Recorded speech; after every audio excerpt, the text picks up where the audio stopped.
Are we doing the thing? I feel like we're doing the thing. I forgot to set this up right. We need a screen display capture. Fantastic. Okay.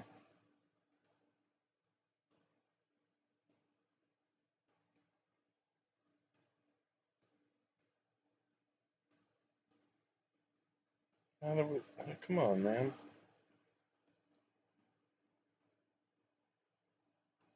Oh, I got select a display. How about the one I'm? How about the only one? Okay.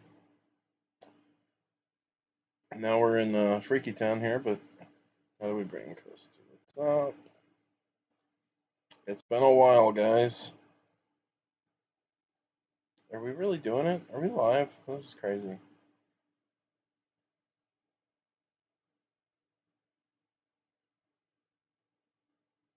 How do you bring the thing to the top?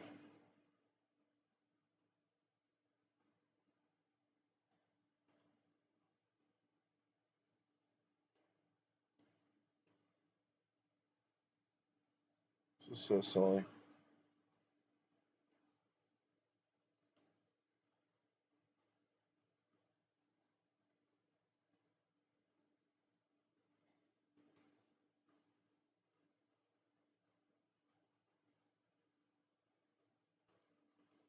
There we go. Okay. There's a hierarchy to this whole thing here. Okay, so we're gonna need some scenes. Anyway,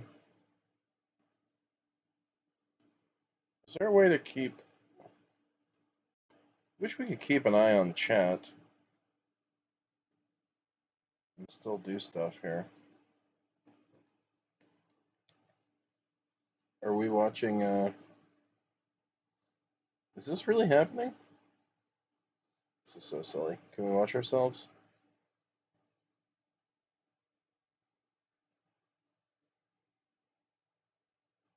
Is the vlog guy live?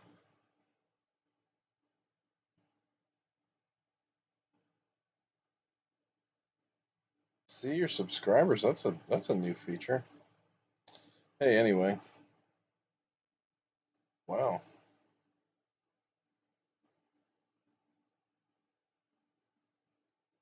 that's really something.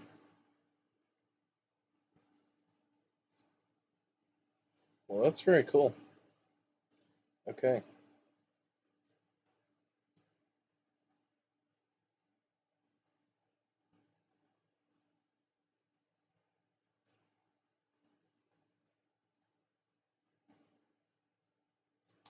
It's like a whole new bunch of features. Okay, our live stream is live. Let's watch our live stream live. It's like a whole new bunch of features. Okay, our live stream is live. Let's watch our live stream live. Now we're watching ourselves watching this thing on a delay. Oh no. This is gonna get crazy. Oh my god. What if I turn this off and then I just use this to monitor the chat? One watching, it's me. I'm the person watching my live stream. Well, that's one way to keep an eye on the chat. Okay, great. So,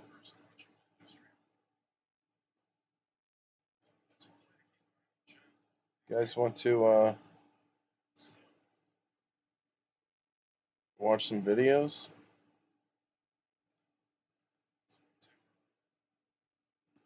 Where's regular YouTube?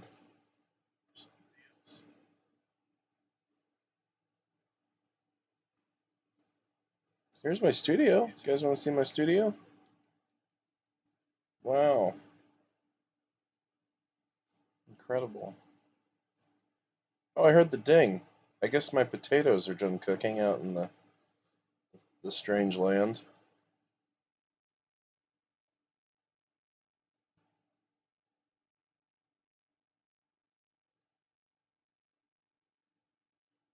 Okay. What about just YouTube? What if we just watched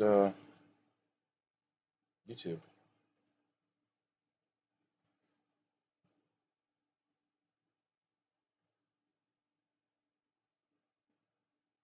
The upstate New York dish will change how you eat greens. My dad traveled a lot for work, and Utica was part of his territory. He would go to Utica and he would come back and be like, son, I had the most unbelievable food in Utica, New York. And he would tell me these stories about these restaurants that he would go to, like the Chesterfield. And is Utica like some legendary food place? Utica.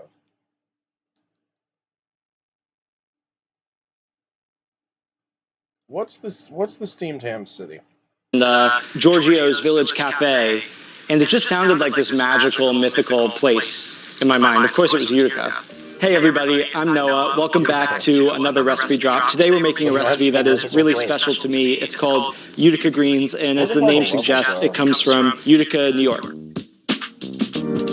There's a lot of really great Italian-American restaurants, you know, kind of red sauce joints, and on the menu you often see what's called Village Greens, and that is basically a play on classic Italian-American braised escarole, except we're going to kick it up a little bit with prosciutto, pecorino, and cherry peppers. I love this dish a lot. The way that I like to cut my escarole, it's sort of like you might cut a head of romaine. I like to keep the base intact and just go around. I'm not looking for anything super fine, and you can leave these leafy bits at the top a little bit bigger than these stockier bits. Now, escarole can be a little bit bitter, so just like you would for, I don't know, say broccoli rabe, some kind of other bitter green, you probably want to blanch this in salted water before you incorporate it into any recipe. And that's also why this is going to stand up so well to like the spicy, briny cherry peppers and the really sharp pecorino that we're going to add to it, because it has a really strong characteristic flavor. But wait, I have a tip. I don't think I came up with this tip. This might be like a Chef John classic. But everybody always says your pasta water or your blanching water should taste like the sea or the ocean, and it should not. It should taste like a soup. Like it should taste. Your pasta water or your blanching water should taste like the sea or the ocean, and it should not. It should taste like soup. Like it should taste.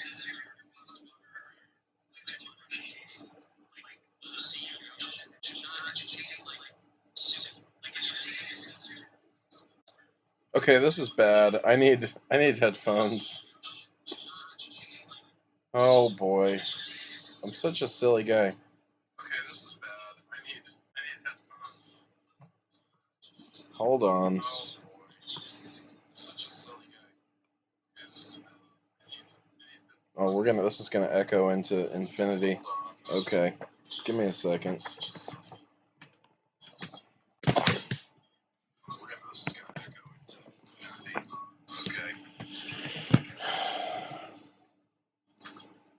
Who's here?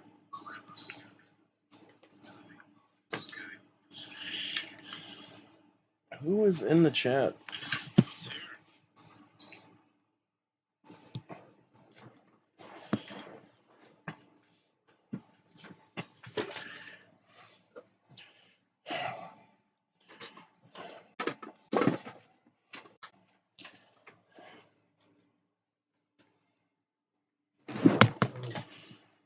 Okay.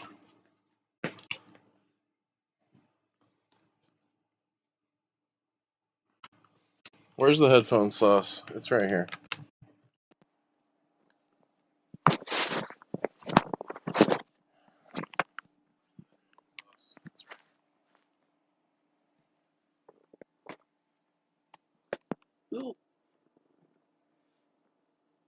Okay.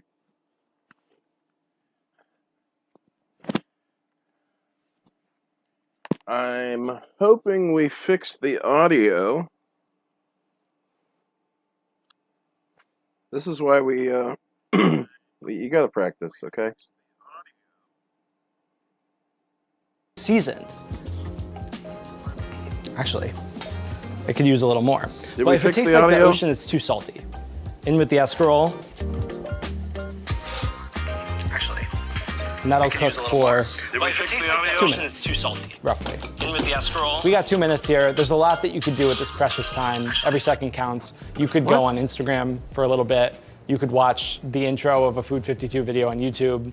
You could go give a kiss to a loved one. We're only here for a short time. You should make every minute count. This isn't really like, we're blanching this, but it's not a blanch like you might imagine for green beans or some kind of like sweet, tender vegetable where you literally just blanch it for 30 seconds and then drain it, shock it in ice water or under cold water. We want to let this cook for 2 minutes so that we can leach out some of the more bitter flavors, kind of round.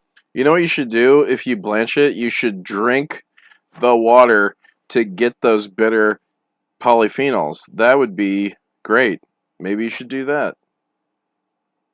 You ever think of that, guy? Maybe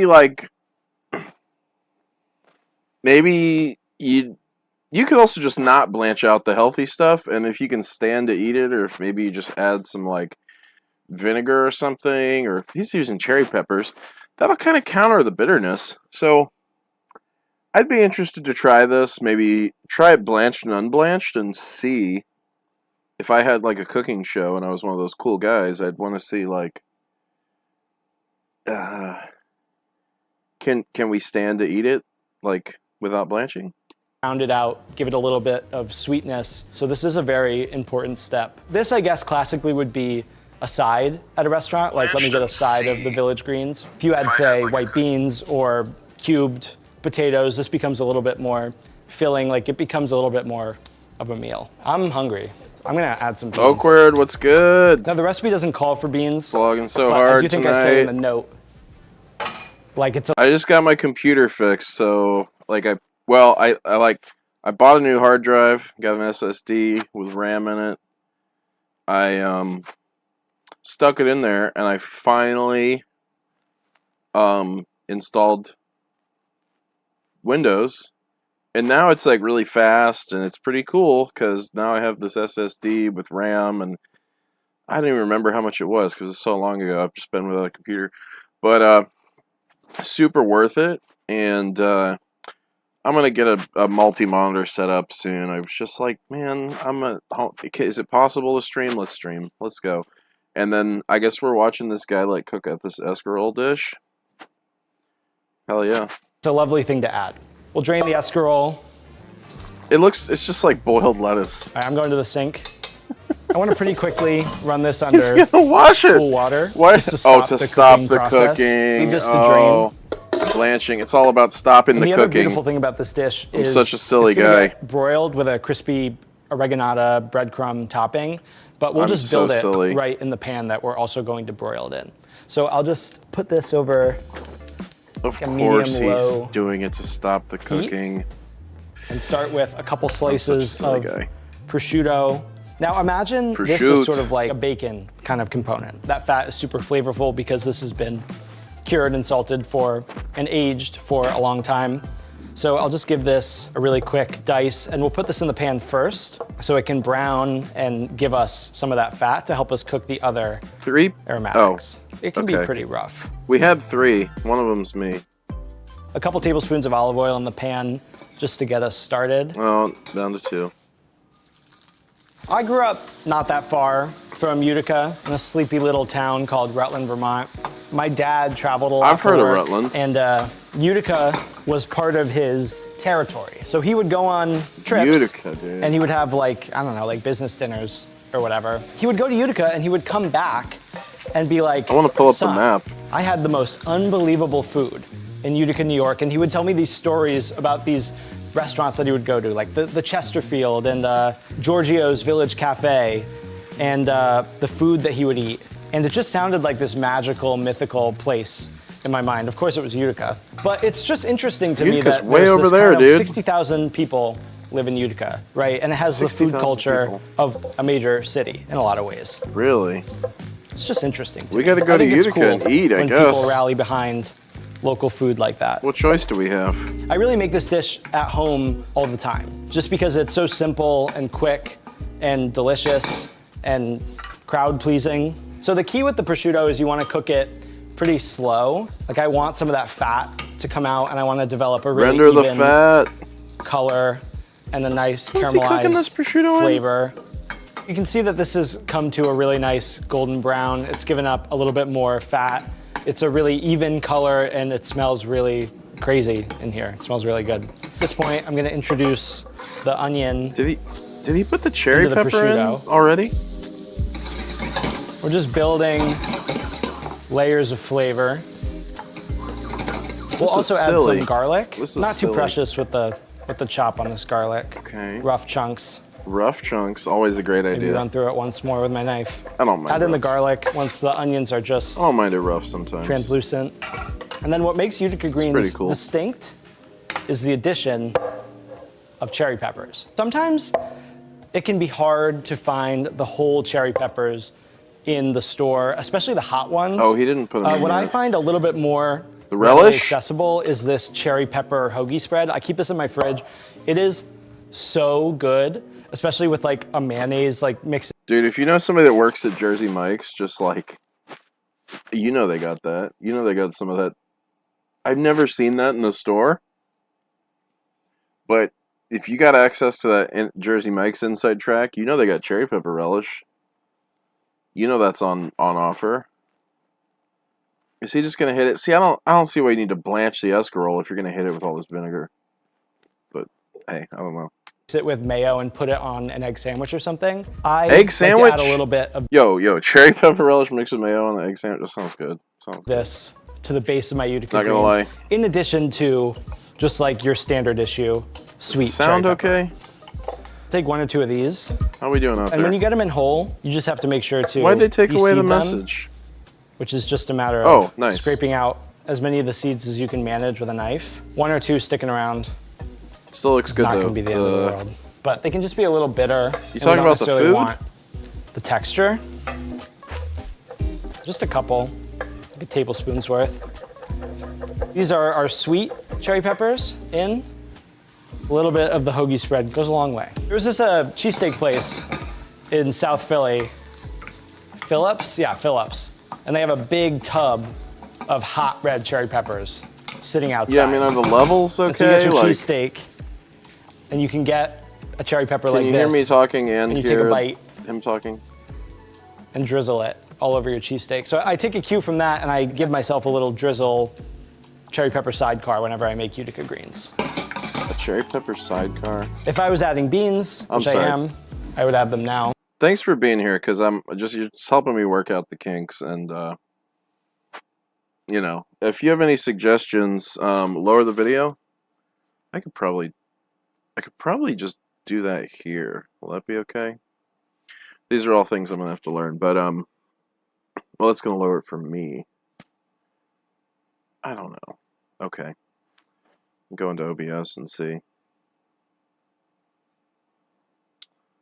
See, audio input. Oh, it's like all this stuff. Oh, okay, cool. So perfect. So mic and then audio. Yeah, okay, great.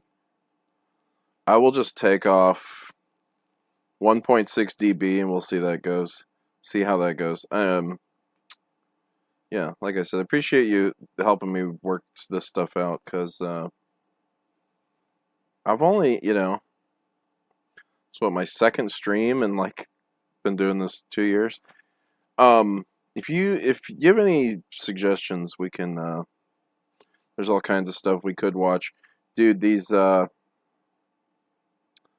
videos with the villagers, is this one of the villagers, the Church of Paste? These are like my favorite. Are you thinking they're destroying thousands of spoiled watermelons? Actually, these aren't regular watermelons meant for eating. They're a special Okay, this is variety not grown my specifically favorite. for their seeds.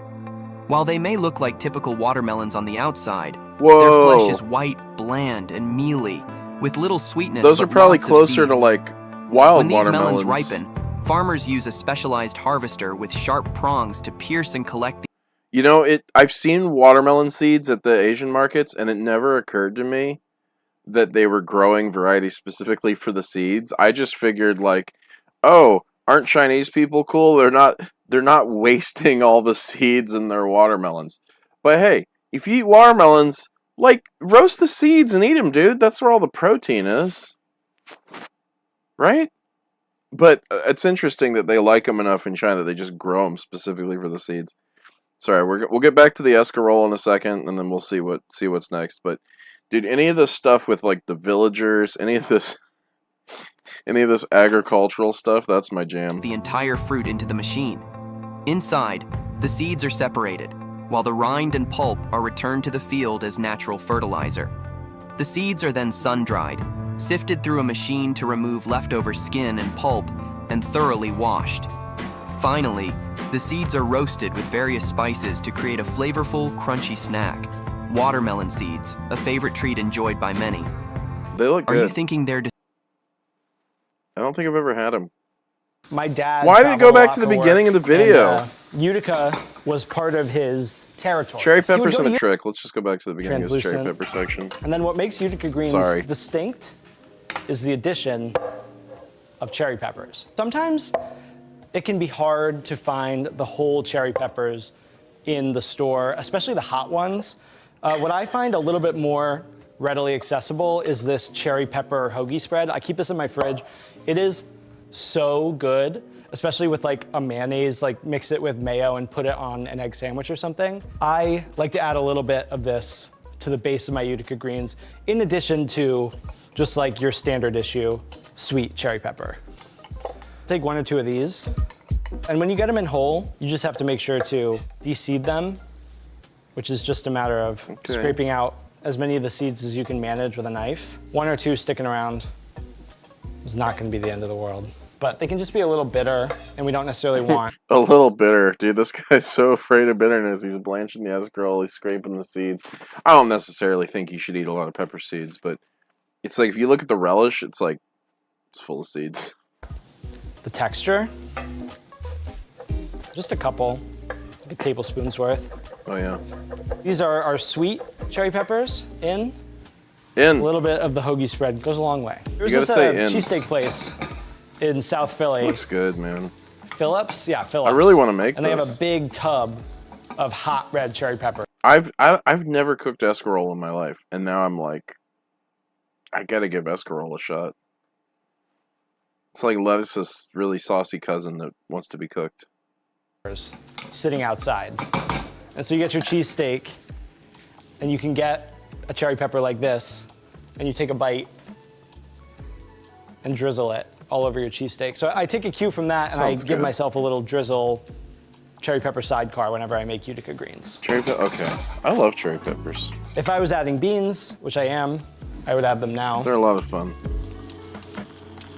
And now it's time to add back in that escarole. If you've done this right, it There should goes be that a little escarole. hard to stir in the pan. We want to overload this pan, he put because this is beans. eventually going to be what we serve and eat this out of. Don't worry if this seems like a lot of greens.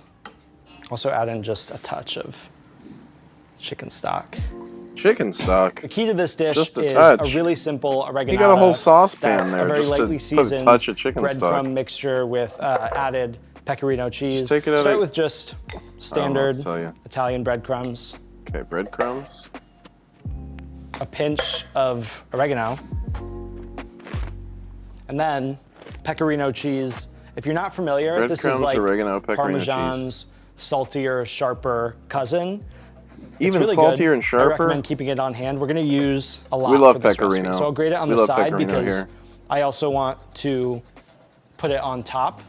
So you get kind of an extra layer of a cheese crust. And part of this oreganata is gonna end up actually getting mixed into the Utica greens. It sort of acts as a thickener for that chicken stock that we just put in.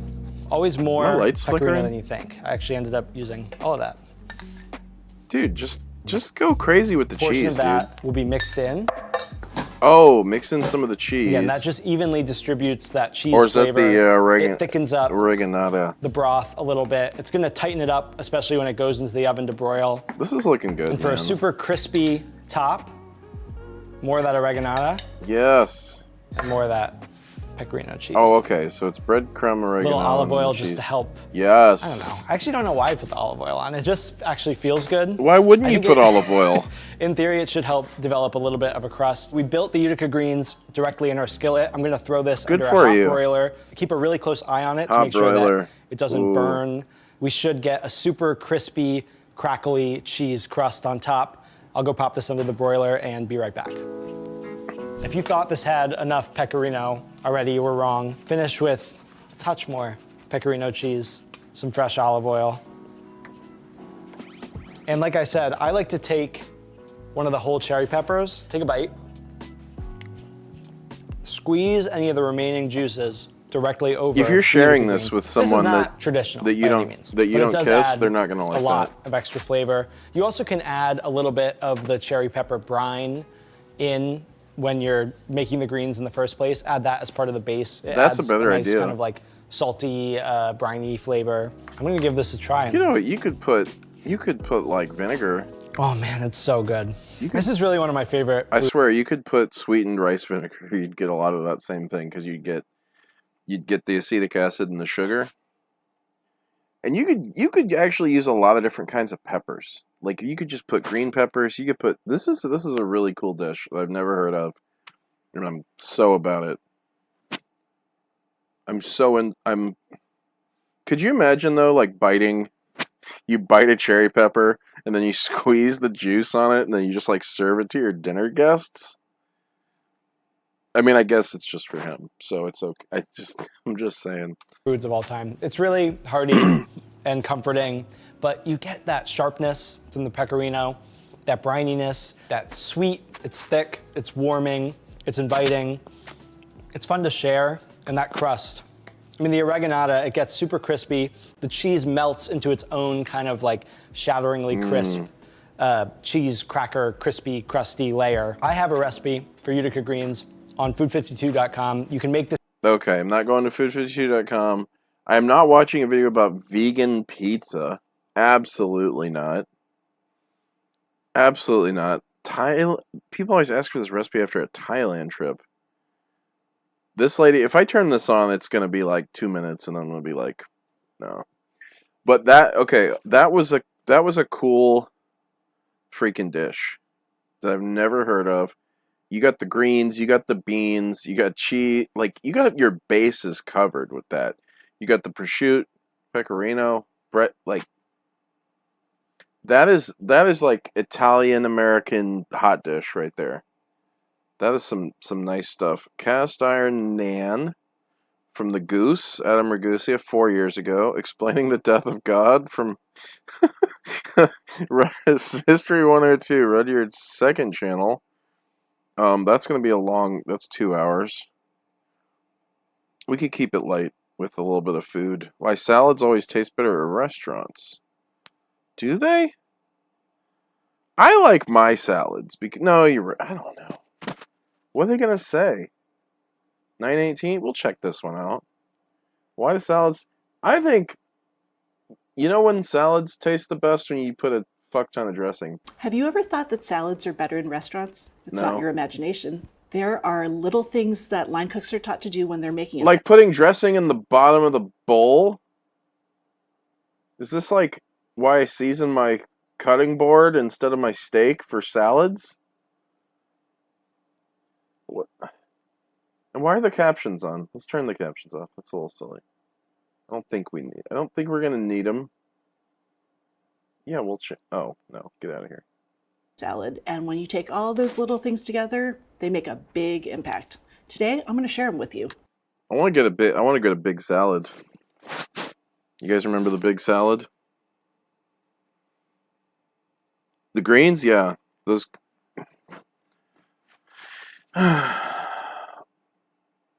that greens casserole looked really great.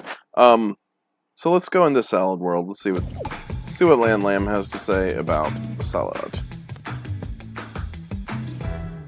One thing to keep in mind, there are lots of salads out there, and we're just going to focus on There are a lot of salads. We're just going to focus on these 4 varieties of lettuce right here. We're just going to focus on...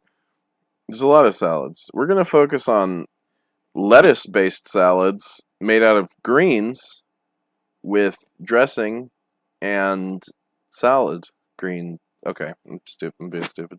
green salads. We're talking about greens, obviously, a dressing, and maybe Okay, so they are talking about greens. They're not talking about chicken salad, tuna salad. We're not talking about egg salad. We're not talking about ham salad. Sorry, my hand probably looks really big and weird at this angle. I'm not talking about mac salad. We're not talking about potato salad. We're talking about greens with dressing. Let's go. Maybe 1 or 2 bonus items for flavor and texture. You gotta have First up, bonus you wanna pair items, the dude. The bonus items are the best part. Nobody likes eating leaves. Nobody's just like, oh, a leaf, it's so good. I know some people that do that, and I think it's a flex. I think those people like just want to show off how healthy they are. They're like, look, I can eat a raw vegetable, and it's like, gross, dude. Cook your life. I don't know. The thing is, I think if you are gonna eat greens and like raw vegetables, I think vinegar, fermentation, or vinegar or cooking, of course, like these things actually make plants more digestible because they have cell walls. And something I've been doing lately is just marinating vegetables, just kind of making little salad dressings, and it's pretty awesome, dude. I've started doing like carrots or cabbage, or even like the cabbage mix with the carrots in it, and making little like slaws and little condiments. And then when you go to make like a wrap, especially if you go to make a sandwich, if you go make like a hoagie or a wrap, sandwiches can be tough. It can be tough to stick with vegetables on a sandwich, but dude, I've been loving the making these little salads, not lettuce salads, but things that don't get all wilty and crazy. Cabbage or carrots or a combination of those. I'm trying to think of some other things, but that stuff's great to have on hand. Because it's just, you can add that little vinegar and that like that freshness. I personally think it's pretty important to have a little chi flowing through your life. So like eating something that was recently alive is pretty freaking cool. Sorry, that's a lot of talking for 30 seconds of the video, but I'm just saying, check out Lan here. She's just been sitting pretty for us this whole time. dressing to the greens. Take a look at the greens you have. Are they delicate and tender like this baby spinach? Yes. Or is it something a little bit sturdier like a romaine? How do your greens taste? Are they mild and grassy like a Bibb, or Bibb is grassy? I feel like this is something that happens in cooking sometimes, and maybe I'm talking out of school, but like I feel like sometimes you say something just to say something. And whoever's writing the script was like, are they mild and grassy like a Bibb? I never thought lettuce was grassy. You know what's grassy? Grass. Lettuce is in the aster family, and it has that aster taste. And like once I've tasted asters and kind of like sunflower leaves, it's like you can't get past it. Like lettuce doesn't taste to me like it used to taste. Like even iceberg, it's just got that aster taste. And it's great. It's not really grassy. Like lettuce is lettucey. Like lettuce is like its own thing. I guess I got a lot of opinions about food, huh? are they sharp and peppery like arugula? Arugula? Don't get me started on arugula. Sharp and peppery? Arugula tastes like rotten, just like gross, unwashed body parts. That's what arugula tastes like to me. And I know there's other people out there who feel this way. Now, most of you probably can't taste what we're tasting, okay?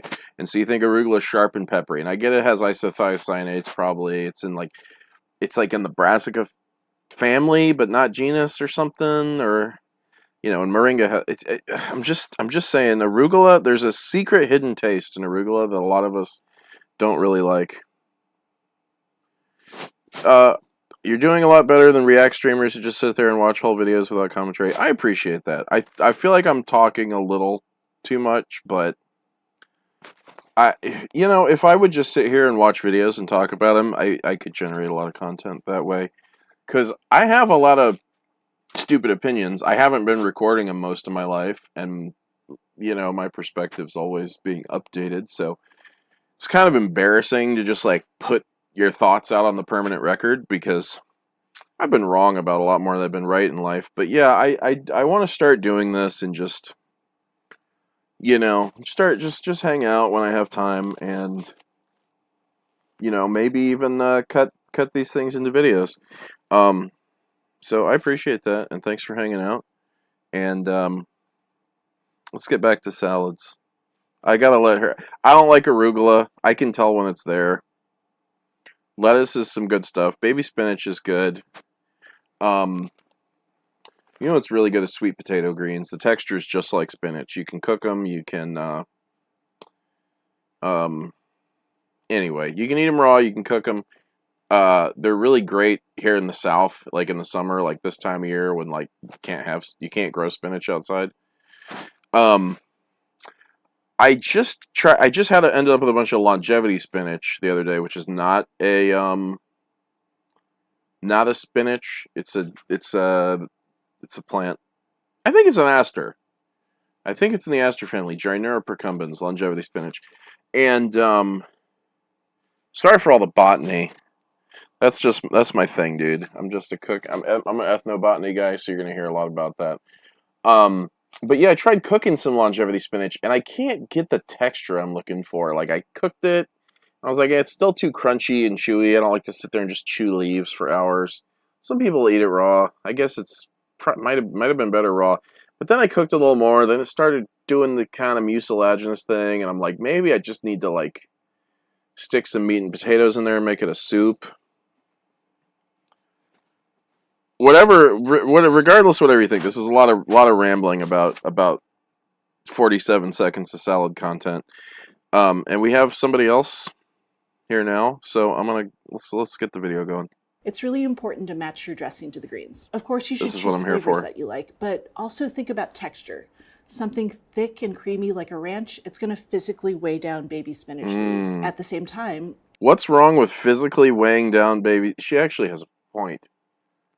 Spinach is better with a vinaigrette probably, but you know what? You know what's really common with spinach, which is really interesting, is like a sweet hot dressing. Like hot dressing is always a thing with spinach, right? Like a bacon, like a smoky sweet hot dressing. Because wilted spinach is kind of awesome. It's kind of cool. Like spinach, like on a pizza, just cooked under the cheese, is like awesome. It's another thing I've never made, a hot spinach salad. But she's actually right. If you stick ranch on spinach, you're kind of a crazy person. Whereas if you put it on romaine, it's basically like an edible saucer. It's going to hold your dressing. This is genius. This is, this is America's Test Kitchen.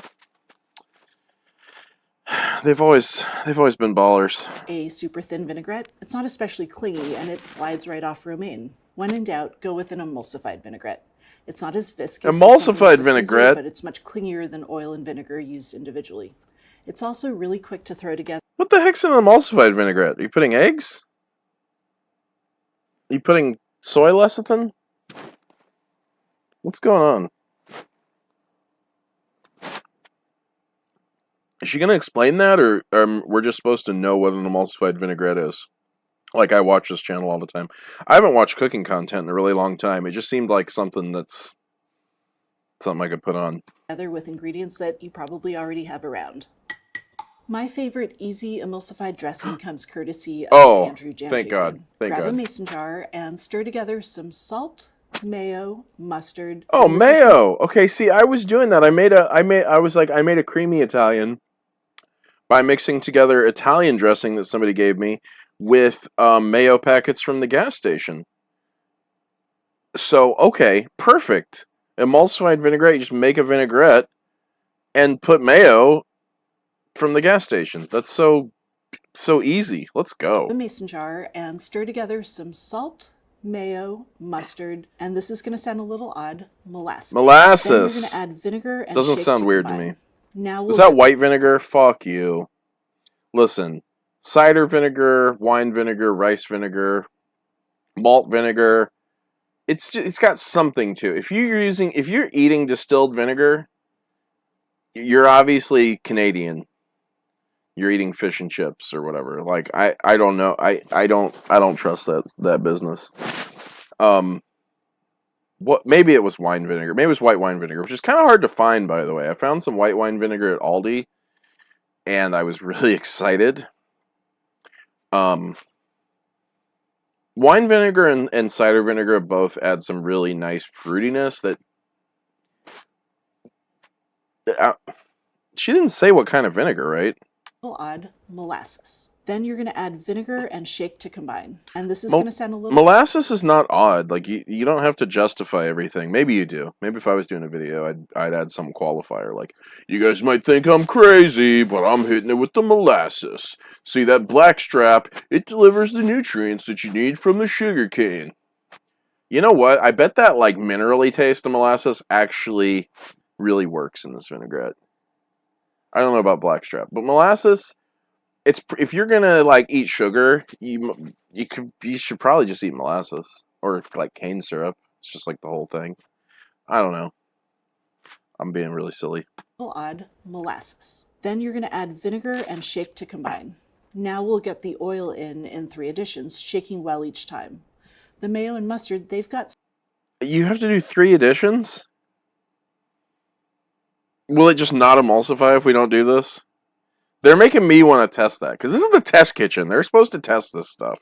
And if they're telling me to do it, I want to believe them, but I'm also like, you're going to make me take that lid on and off 3 extra times? Like, get out of here. Is it just not, is it going to refuse to emulsify? It's got mayo in there. That's absolutely insane. Surfactants that coat the oil droplets and keep them... Yeah, no shit. We know what surfactants are. We've done laundry. ...combining with each other. The molasses, it has melanoidins, a stabilizer. Oh my god, molasses has melanoidins. Heavy polymers formed by Maillard reactions that connect to emulsifiers and thickeners. Is that why caramel is like translucent and... does this melanoidins? So like melanin, like they're dark, obviously their molasses is dark. Like melanin? This is...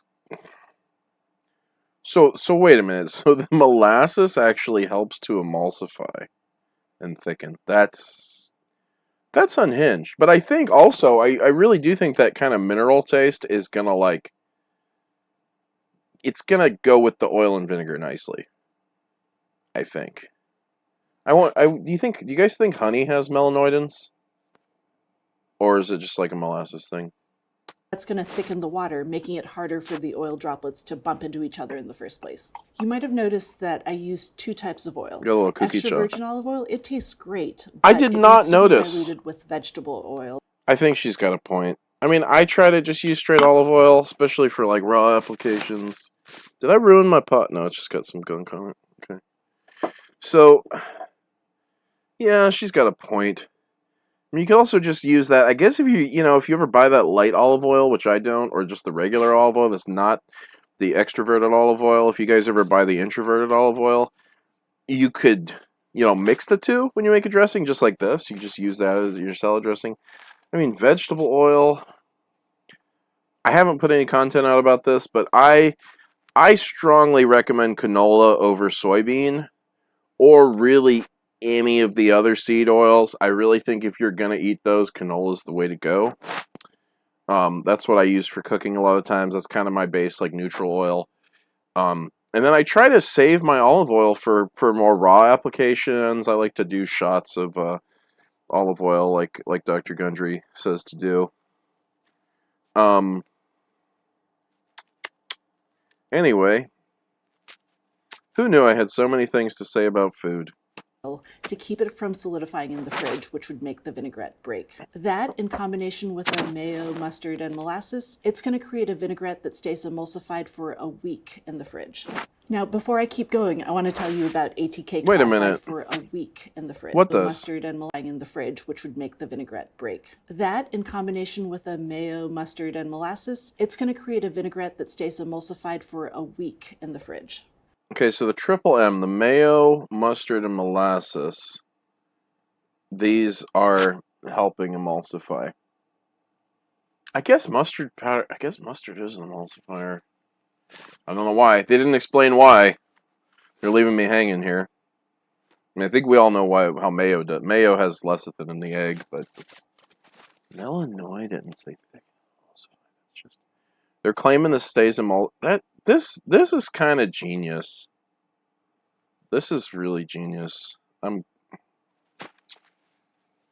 I really should make some dressing. Maybe when I finish the Italian dressing, I will just reuse the bottle and make a vinaigrette in it, and we'll do a little episode of Jank Cooking where I'm just like squeezing mayo packets into a dressing bottle. Or we could just use a jar, like these rustic masons with their mason jar. Now, before I keep going, I want to tell you about ATK classes. You're going to find step-by-step videos, photos, and boy. exclusive. Yep. Oh, there. Test Okay. kitchen. Important part about dressing. Dressing the lettuce. The most important part about dressing a salad is dispersing the dressing from the start. Let's say you've got a vinaigrette and some arugula. Rather than pouring the dressing into one spot, drizzle it over the greens. This way, you don't have to toss as much to get an evenly dressed salad. Yeah, That's really? pretty obvious. Okay, thank you. She acknowledged it was obvious right away. Otherwise, I was gonna be like, really? Really? If you spread things out initially, you don't have to spend much time spreading them. Okay. Right? When it comes to a really thick dressing, the method is going to change a little bit. Check this out. I'm going to drizzle this dressing just like we did before. Because it's so thick, it really doesn't move, and Gloop. we have to do Ew! a lot of tossing to make sure you don't have blobs of dressing and areas where the leaf... Listen, I love salad dressing, but I don't want it all over my hands. Why are you tossing a salad with your hands? Ew. That's freakish. It's not a... I will listen, I will drink... I will drink salad dressing from the bottle. I will waterfall some Italian, dude. I will squeeze Caesar dressing into my face. Dressing on the hands is never welcome. Sometimes it has to be dealt with. That's not what we want. She's just in there. I don't like that. If y'all ever see me cook, I don't care what your nonna says. I'm not getting in there and mixing the meatballs or the meatloaf or whatever with my hands. There's no reason to ever do that. Like, no thank you. Leaves have nothing at all.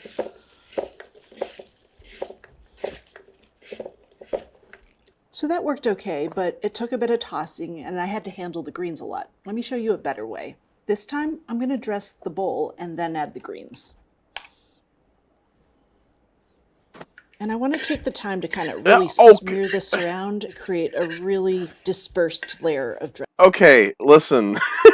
80-20 rule. Okay? This is like... What? This is definitely in the category of like 80% of the effort getting you the final 20% of the results. Like, just stir it for, this is, just stir the salad until it's combined. I can't, just smear it on your bowl. It gets smeared on the bowl.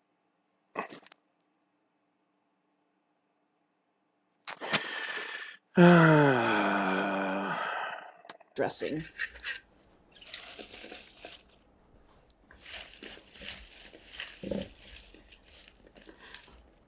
So look at how much less Again with I the have to toss hands. to get evenly coated greens. And then is this a clean hands take? Did they just cut? This is silly. This simple change, it lets us get the salad onto the table faster, but it also means we have to handle the greens less. This is especially important when we're dressing delicate greens like arugula or spinach. By the way, if you're including other ingredients in your salad, you're going to want to add them to the greens before dressing if they won't get sogged out. If they are going to lose their... Really? This is, every time I've built a salad kit, this is what I think about. It's like, well, what should I add with the dressing? What should I save and put on top? Or even save to add to the bowl, like croutons.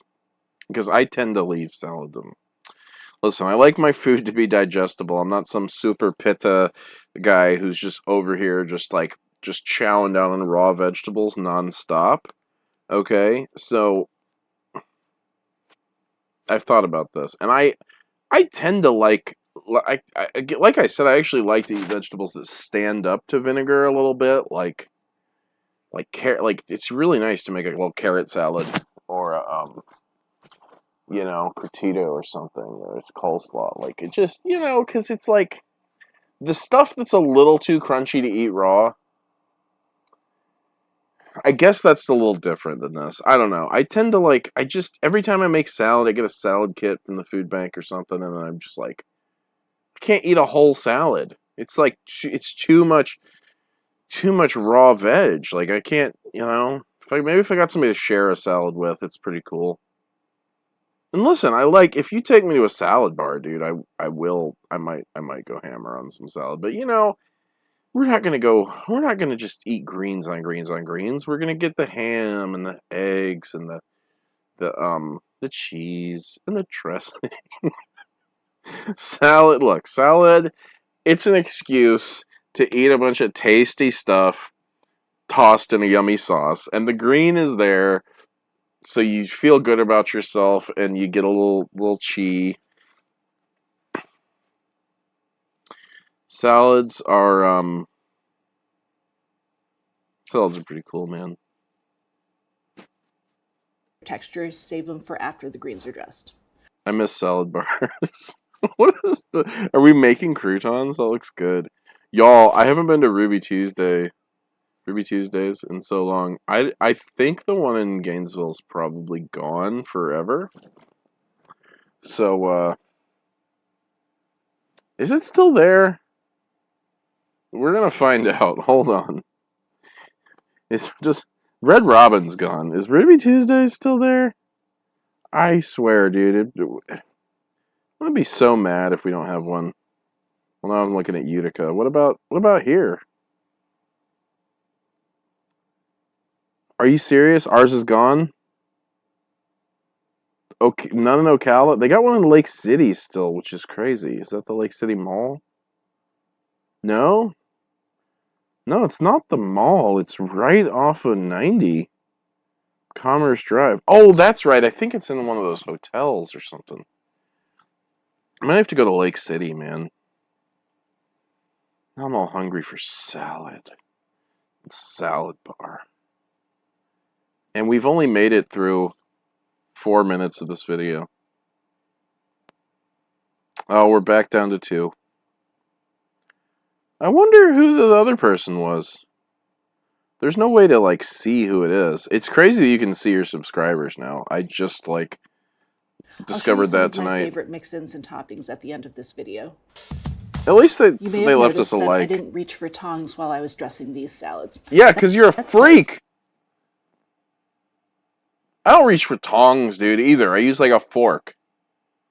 Dude, I'm not putting my hands in a salad. You cannot make me do that. You may have noticed that I didn't reach for tongs while I was dressing these salads. That's because they're not as good as your hands. I've never seen anyone in a restaurant use tongs for dressing a salad, and that is gross. For everything. Slip on gloves if you'd like, or just give them a good washing. I like to gently pick up the greens as I'm dressing them. Listen, I don't let them fall through my fingers back into the bowl. This is enough when the dressing is thick. Pause the wrong place. Listen, I don't want somebody's washed hands or dirty hands tossing my salad. Okay? No. No, thank you. Listen. Listen up. I'm very sensitive. I don't like the smells of soaps that linger on the hands. If I were to wash with a fragrant soap and then eat a meal where I was using my hands, it would be torture. Because I've done it before. Because, society tells you to do stuff. And it's fine. You can, 90% of the time, you can just rinse your hands. But, dude, don't keep your hands out of my food, dude. Hands are gross. And hands washed with gross soaps are not better. Just keep the hands out. You can use your own hands. I don't mind eating with hands if that's what people want to do. If you're eating finger foods or if you're eating Indian food or whatever, it's fine. Your own hand go into your own mouth. I don't care. Keep your hand out of my salad. I don't agree with this. Thin and light. When it's thicker, I'll sort of gently run my fingers across the leaves to spread the dressing out. This is another way to prevent bruising the leaves. I don't care whose fingers they are. I don't want them in there. It gets you a prettier, longer lasting salad. You're going to want to give this a try and come back and leave a comment to let me know how it went. You might want to wash your hands first, though. Yeah, really? Tasting is the most important and most overlooked step when making a salad. All line cooks are taught to taste their food before serving it, and you should do the same. Do you have the right amount of dressing for the greens? It's okay to add more dressing if the greens are underdressed, or if they're overdressed. Don't worry too much about the viewer count. People tend to come and go more easily on YouTube than on Twitch. It's easier to be discovered here. Yeah, I don't even have a Twitch or a Kick or anything. You know, I figured I'd just stick to here because I already have some subscribers over here, and I don't really care about those platforms or use them, but also, like, I'm you know, like I said, this is like my second stream in a couple years. So if I start doing them more regularly, or I pick certain nights and I do those, I know we can kind of like build an audience. And I'm also aware, pardon me, it was like, you know, I know it was like 11 when we started, and a lot of people have to get up in the morning and they're in bed, and that'll probably be me next week. You know, I'm starting a day job. Well, what can I say? You know, I'm sure like 5 to 10 is better. I just thought, you know, I mean, I have training materials to do for my new job, but I also thought, can we stream? Why not stream? A little bit of streamage. So, not, you know, like I said, I really appreciate you hanging out, and I'm not stressing it. It's just, it's nice to have people. It's nice to have people watch. It's also nice when people show themselves in the chat and they say they say hi and stuff. Just pop it. It's fine, dude. It's fine. Also, it's fine to lurk. 90% of the internet is lurking, right? It's like 1% are making the content, 9% are commenting. The other 90%, they just don't want to be seen. They might just be NPCs. You never know. But yeah, you know, it's late. I get it. It's fine. I do have to do work on that course soon, so we'll watch a couple more things. Maybe I'll shut the fuck up and, you know, we'll get through this salad video together. You can add a little more greens after you get the amount of dressing right. Oh, really? If there's too much dressing, you can add more greens? Oh, if there's too much greens, can you add more dressing? Oh, okay. I know they're really trying. I'm not trying to be like unappreciative of their salad video. And this is probably what I sound like 90% of the time when I'm being like pedantic about something and somebody's being, you gotta keep the 80-20 rule in mind and go like, look, you can get 80% of the results to 20% of the effort or so. You know, and then it's like, if you really want to, and that's actually what this video is. So it's, I'm aware of that when I yell about it, that they're specifically doing like this video is literally about that that final 80% of effort to get that last 20%. So I'm being kind of silly complaining about it, but it's also just funny. It's also just like, is there too much dressing? You could add more greens. Like what kind of freak has never thought about, oh, is the ratio off? I could increase 1. Okay.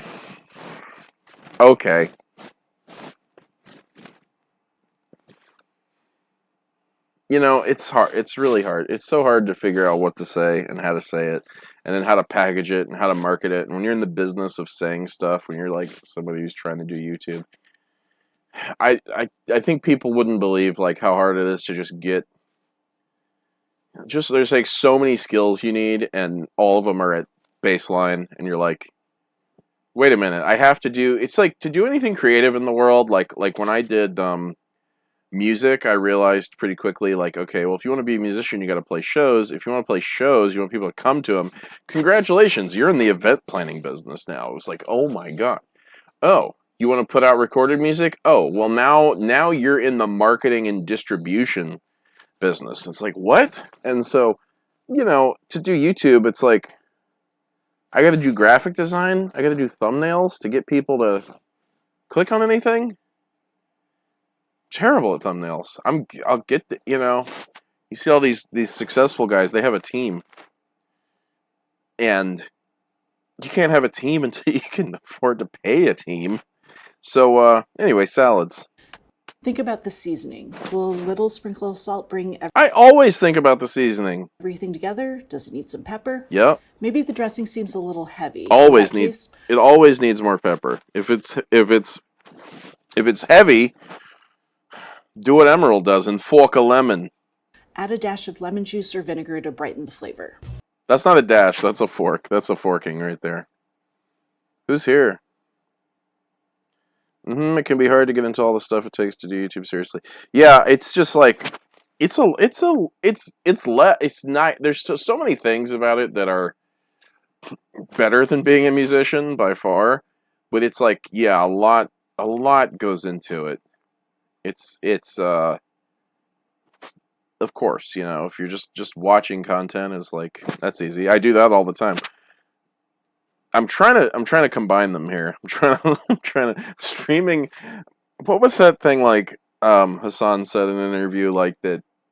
One of the, like, on some podcast I heard he was saying like that. Streaming's like the bottom of the barrel of all the content in the world. Like, you think about a movie, and you have like hundreds of people work for like 6 months to a year to bring you like an hour and a half or 2 hours, and then live streaming is just like one person, just one person hanging out, just watching videos. Like, it is many people don't go through the effort and suffer because of it. Yeah, it's just, it's like, it's a certain formula of like, I guess it's like leverage. Like, if you watch any business channels, they talk about leverage, and it's like, how powerful is it when you pull that lever? Like, how much leverage do you gain, right? So when you hone your skills, you build leverage. When you build an audience, you're building leverage. There's like all these ways, but yeah, ultimately it's like effort multiplied by time. It's a whole thing. Sorry, we're talking about salad and streaming. Welcome to Streaming and Salads. Vlog so hard. Let's go. No recipe salad. Look, I tell people all the time, you don't need recipes to cook. They're great. They're great at first. When you're learning to cook, recipes are fantastic. Recipes are wonderful.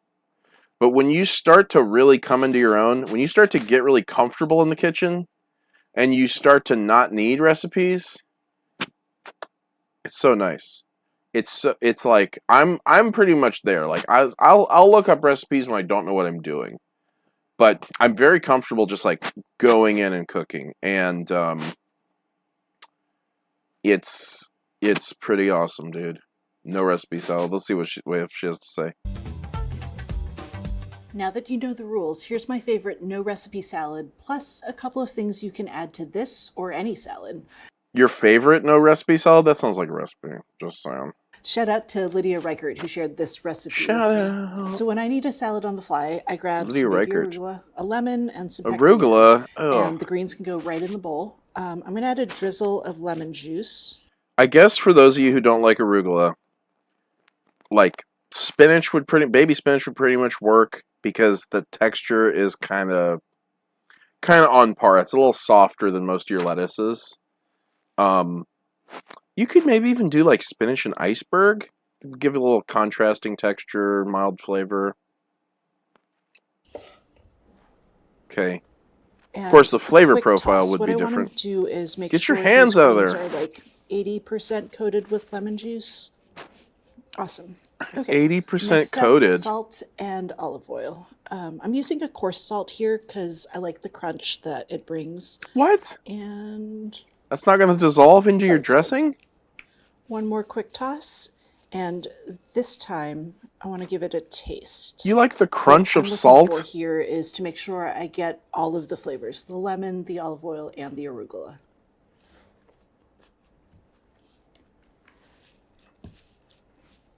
Awesome. This can go in a bowl.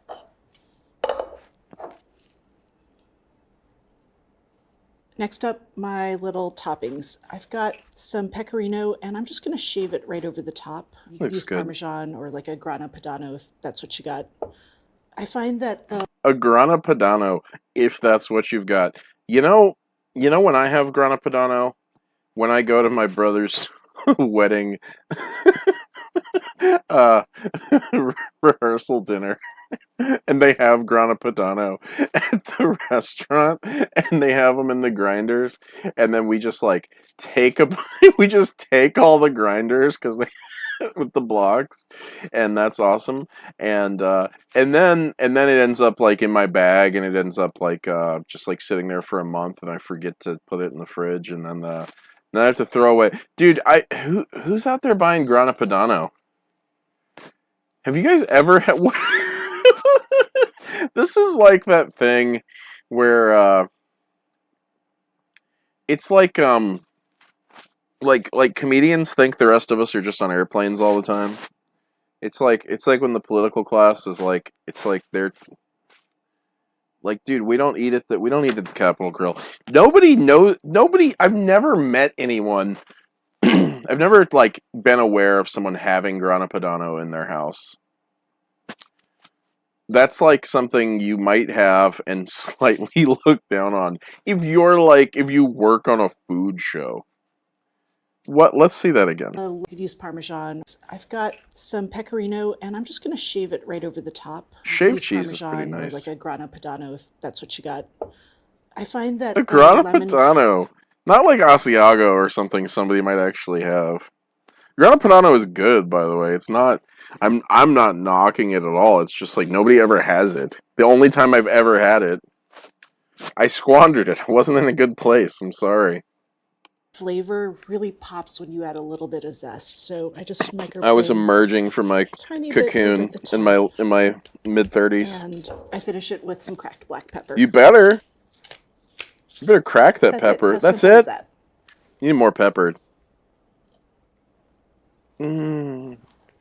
Oh, it's so. This is so tasty. It's so It's tasty. light, it's savory, it's salty, it's vibrant from the lemon zest. Really, the only drawback about vibrant. this salad is you got to serve it right away because you're not bothering to make a dressing. So in keeping with kind of the last minute nature of this salad, these toppings, they're really simple. They're cheese If I had to eat that, I'd much rather eat it like after it was wilted because I could just get it into my stomach faster. and lemon zest and pepper. You probably have 2, if not all 3 of these ingredients around. You can't call this a no recipe salad. Like, no recipe means you're improvising, right? Oh, it is in quotes. I don't know, man. And they bring a lot of character with very little work. If you've got a little bit of time, here are a couple of options that would be great on any salad. Time that the you can herb in advance. or For time crunch and savory sweetness, you can't do better than candied nuts. chronological Erica Turner's time? got a really simple method that starts with whisking together a foamy egg white, granulated and brown sugars, melted butter, salt, and a spice or 2 of your choice. Stir in the nuts and spread the mixture onto a lined baking sheet, and then bake in a 350-degree oven until the nuts are browned. You're going to have to stir once halfway through cooking. Let them cool, and then just run a knife through them. Now they're ready to go. The really nice thing about these nuts is that you can make a batch and then use them all week. If you want crunchy veg The nice thing about these nuts.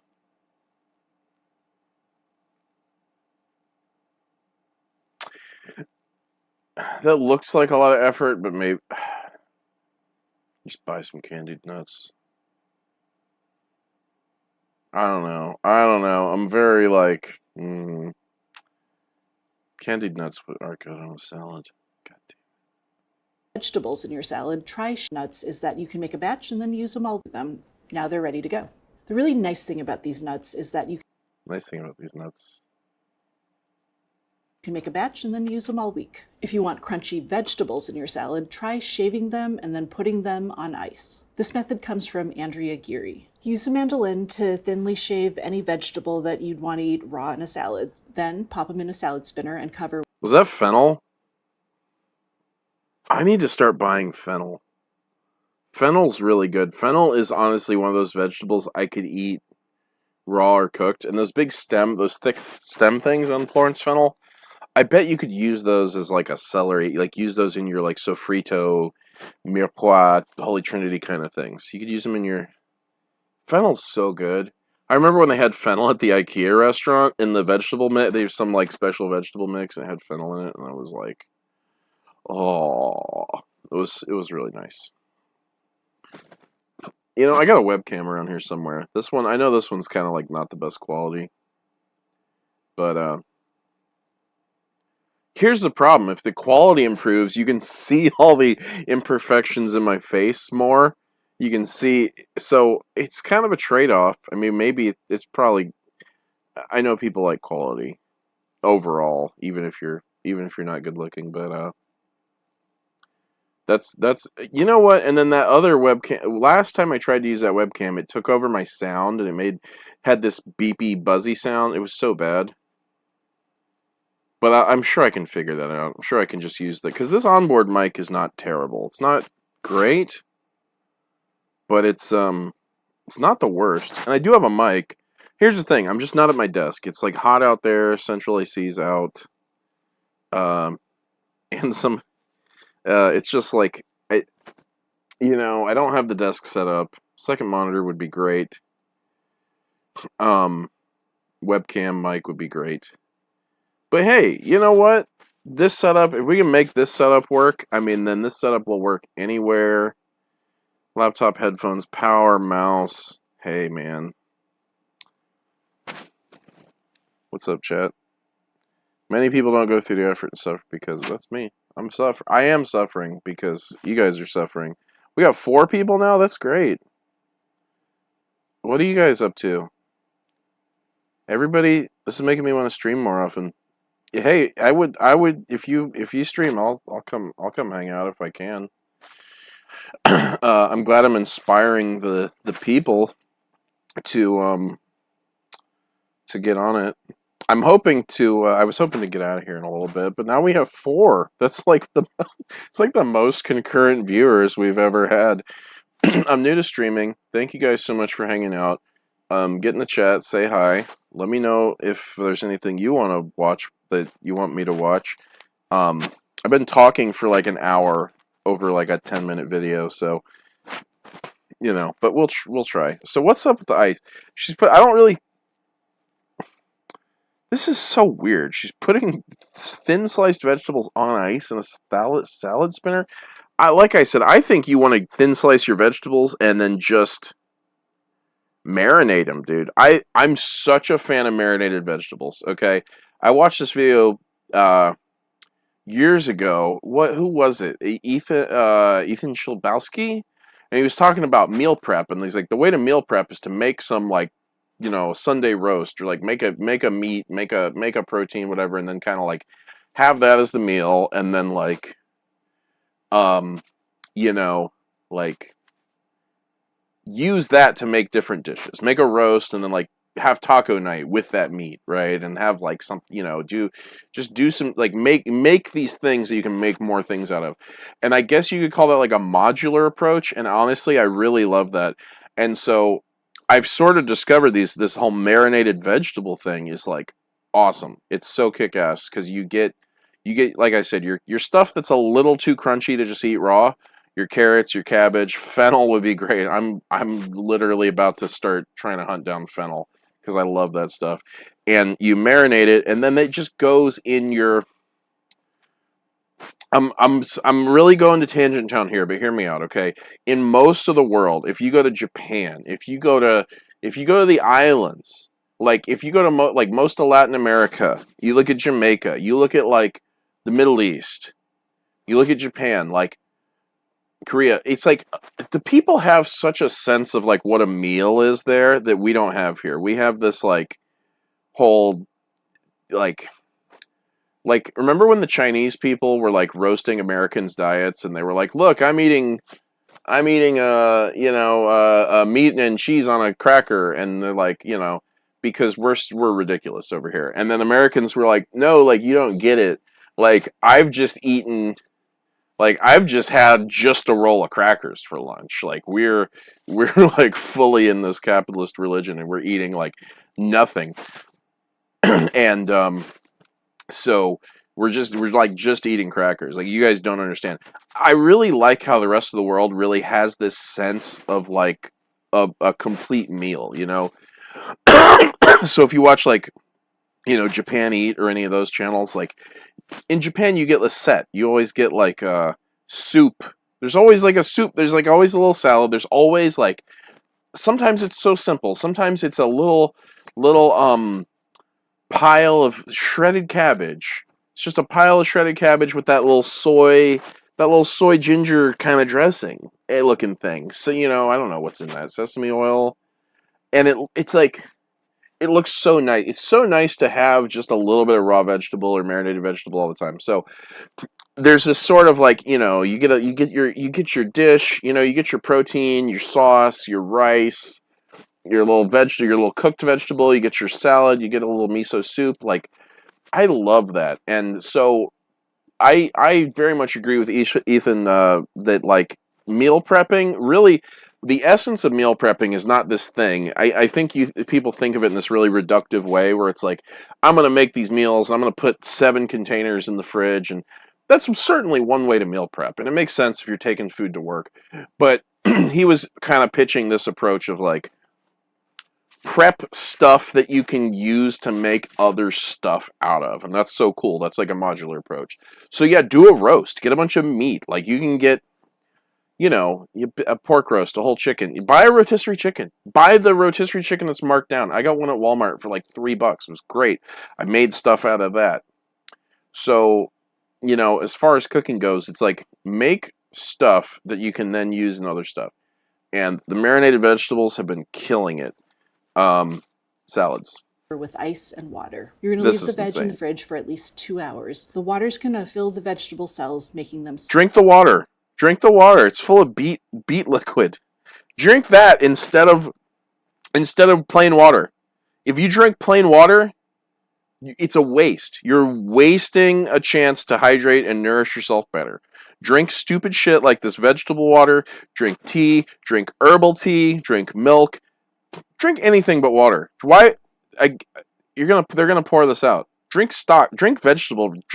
Wake up and drink a hot cup of bone broth. Do whatever you want with your life, but this whole thing is goofy. I don't understand this part. Crisp. When you're ready to make your salad, drain the veg and spin them dry, and then they're ready to use. What? How about some croutons that you're going to want to eat by the handful? Were those beets, or were those just those purple carrot things? Try this method for mat card. Put some cubed ciabatta or some other rustic bread in a bowl and sprinkle with a generous amount of water and some salt. Not only do you need water to make good croutons, you should actually gently squeeze the bread to make sure that it's fully hydrated. That water is going to soften the interior, and that really makes the crunchy surface pop. Toast the cubes in a skillet. I had no idea you're supposed to soak. Is that how you make those Ruby Tuesday style croutons?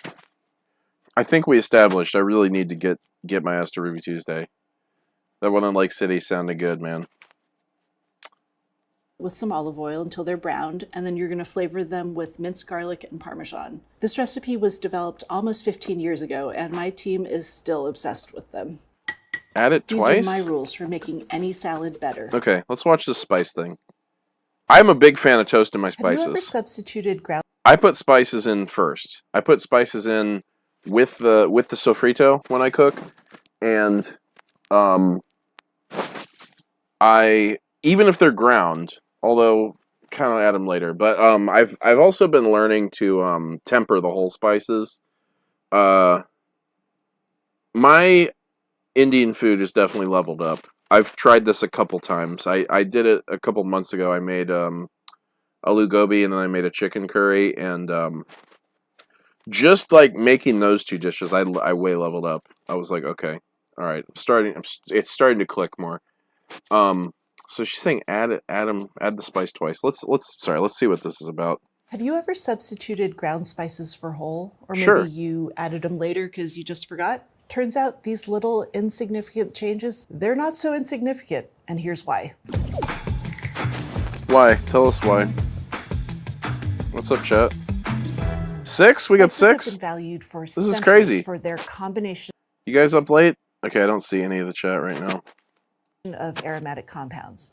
And I do mean Sometimes it just combination takes here. a minute They to don't get their load. flavor from just one molecule, but from a whole group of them. And Unrelated note, but I tried this zero sugar Coca-Cola that was like orange cream flavored, and it was slapping. Orange cream Coke is good. My favorite's the lime Coke. This is a bit of a soda pop channel for those of you that don't know.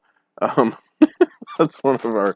That's the format that has done the best for me, and that is a side. This is a side note, but yeah, I love the lime Coke. It's my favorite Coke. The orange cream Coke was great, and so many people were so triggered when I said that the orange cream Coke was a Wendy's exclusive, and they're like, "No, my grocery store has it," and I'm like, "Obviously, they mean fountain. It's not on a fountain anywhere else." And then people are like, "Oh, I have." Like what? Like people were like, my grocery store has it. They're like, I got orange Coke at the Five Guys, and I'm like, is orange cream the same as orange? Are we in a world where everything is the same? And then somebody said, we have this in Europe. It's Mezzomix, and I'm like, Mezzomix. First of all, I've had Mezzomix at Epcot. It tastes like Christmas, and it is a blend of. It's a blend of Fanta and Coke, is what it is. It's orange Fanta mixed with Coke, and I don't understand how you could think that's the same thing. Orange Coke is not the same thing as orange soda mixed with Coke. We're down to 4. We're boring these people. Thanks. We're back down to 3. I should have just watched the video. It's okay. I was hoping somebody would pop into the chat. People be lurking. Well, it was nice having you guys. Hope you come back sometime. Did we get up to 6 or did we just get 5? You know, it's okay. It's all gonna be okay. We're hanging out, I'm doing my thing. I'm just gonna keep rocking in the free world. Yeah, it's okay. These people don't want to hear me talk about whatever. That's fine. What brought them here? We got to 6, man. Hey, we did. You know, these spikes don't last long. You know, I've watched a lot of retention graphs, and you go, man, it's hard to hold people's attention. And doing it as a one-man show, it's wow. Again, it's the bottom of the barrel. I'm actually like, I think as like a 500 subscriber channel, I'm like the bottom of the barrel. Okay, 1 watching, that's me. So I guess wow. Well, look at that. I guess Oakward's gone too. those individual molecules, they all But behave kind of thanks for hanging differently. out. Here's a quick demo to help you visualize this. So I'm going to draw a little green line on this piece of paper. You can think of this line as cinnamon flavor. Single color, right? Watch what happens when I dip this strip into some water. As that water moves up, you can kind of see that the colors are starting to separate and we're getting little bands of color. There's some yellows in there, some greens, and even like a couple bits of blue towards the top. Scientists have analyzed cinnamon flavor and found that it has high concentrations of cinnamaldehyde and low concentrations of eugenol and coumarin, among others. That first one, cinnamaldehyde, Okay, this is really analyzed interesting. in there, some greens, and even like a couple bits of blue towards the top. Scientists have analyzed cinnamon flavor and found that it has high concentrations of cinnamaldehyde and low concentrations of eugenol and coumarin, among others. Eugenol is the one from cloves. Coumarin, that's in a bunch of cool stuff. Cinnamaldehyde, okay. That's fair.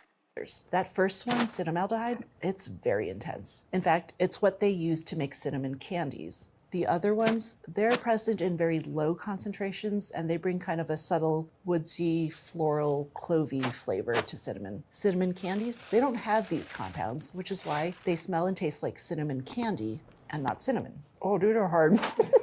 I'm not crunching on these. Oh, I'm glad we didn't lose you. Okay, it's back up to 2. Because I'm here, the way I'm monitoring chat is looking on my phone. I don't know why I never thought of that. I'm glad you're still here. Thanks for sticking. I find this chemistry really interesting, but I'm getting distracted by all kinds of things. Um, Telling my friend to come watch the live stream instead of calling me on the phone. Want to break a tooth. Here's the thing about aromatic compounds. Just like the colors in that green ink move to different degrees in the demo, aromatic compounds and spices move to different degrees when they're heated. The smaller, lighter molecules are more volatile, more easily driven off, and when they are, the flavor of the cinnamon changes. The fact that all spices are made of a combination of aromatics and that those aromatics react differently when heated is what we need to keep in mind when we cook with spices. You probably know that when you're buying spices, whole are... So when you referenced, you said React streamers who just sit there and watch whole videos without commentary. Do people really do that? Are people like, they just have nothing to say and they just want to be content creators even though they have no opinions? preferable to ground. The reason is grinding breaks a compact seed or bark into tiny pieces, increasing the total surface area. The more surface is created, the more escape routes are available for aromatic compounds to leave. Beyond that, the friction... So he's saying you should use whole... Okay, that actually makes sense, because whole spices, the compounds are going to leach out directly into the liquid, right? Like if you have a... like these compounds can cook off, right? Like through the... But if you had... Say you had a piece of star anise just sitting on the bottom of your pot, oh my god, you could just... It could really stick in there. Okay. What's up with toasting spices, though? I know that gives you some Maillard, that creates some new compounds. I think it also just makes the... I think toasting makes the cell walls brittle, so I think it helps with release.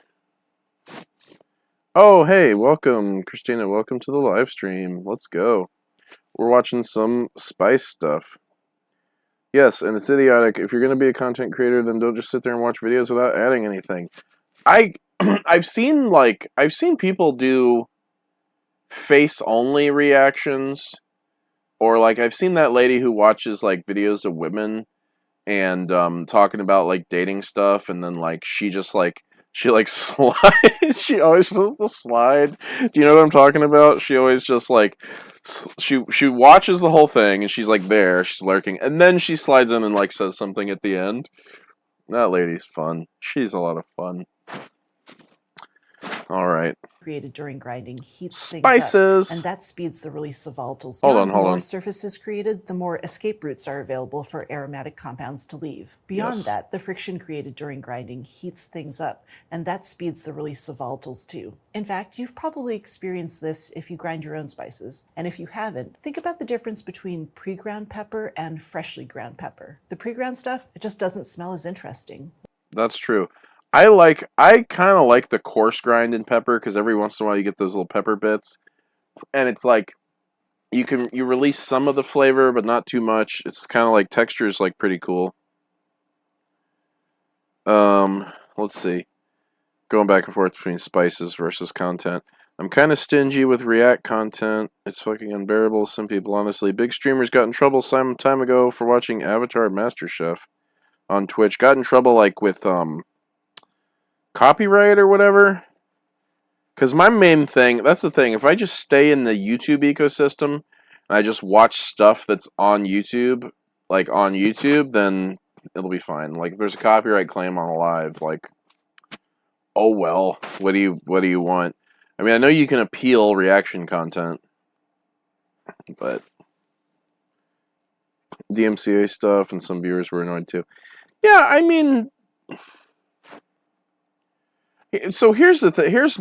This is what I find difficult about reaction content, is like that balance of like just delivering the uninterrupted experience. Like especially if I was going to do music reactions, which I started doing, but I never really like followed through on my music channel. But it's hard to get that balance between like not interrupting the flow of the experience, and saying stuff and trying to decide I mean, here's the thing. Obviously, reaction content, like, what I say isn't that important, you know? Like, It's my reaction. It's not like my carefully thought out blah blah blah. I don't know, man. It's a skill, obviously. Obviously, it's a skill. Obviously, if you're gonna win from the bottom of the barrel, you gotta, you have to build those levers. Like you have to create those levers to get that leverage to like do that thing. One creator I watch, and he makes some really good videos. He's like, I always lose subscribers when I do a live stream. So what do I do? Are they going to be behind a paywall? What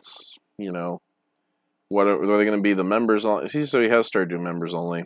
I don't know. Live chat. What Yeah. about cooking with whole or ground spices? Let's look at this delicious ground beef recipe. It's just the concept of using other people's content to make your own content that bothers me. Well, everything's recycled. It's kind of like, I think hip-hop really annoyed people for a long time because they'd like, that's not music. You're just some other people's music. And, the world has just become increasingly postmodern, so it's a copy of a copy of a copy of a, and so, again, I think there's an artful way to do it. There's a thoughtful way to do it. There's a way to do it where you're adding something, and then there's a way that it's just like, I also think there's probably a value to clips channels. I mean, it's not my favorite thing, but even if you're just sitting there and you're just clipping Joe Rogan, it's like, you're doing something. It's work. I don't know. If you make money at it, I mean, more power to you, I guess. I mean, it's not like the economy is set up to, reward people who are doing the most artistically awesome stuff, right? It's kind of a brutal, I guess. Yeah, it's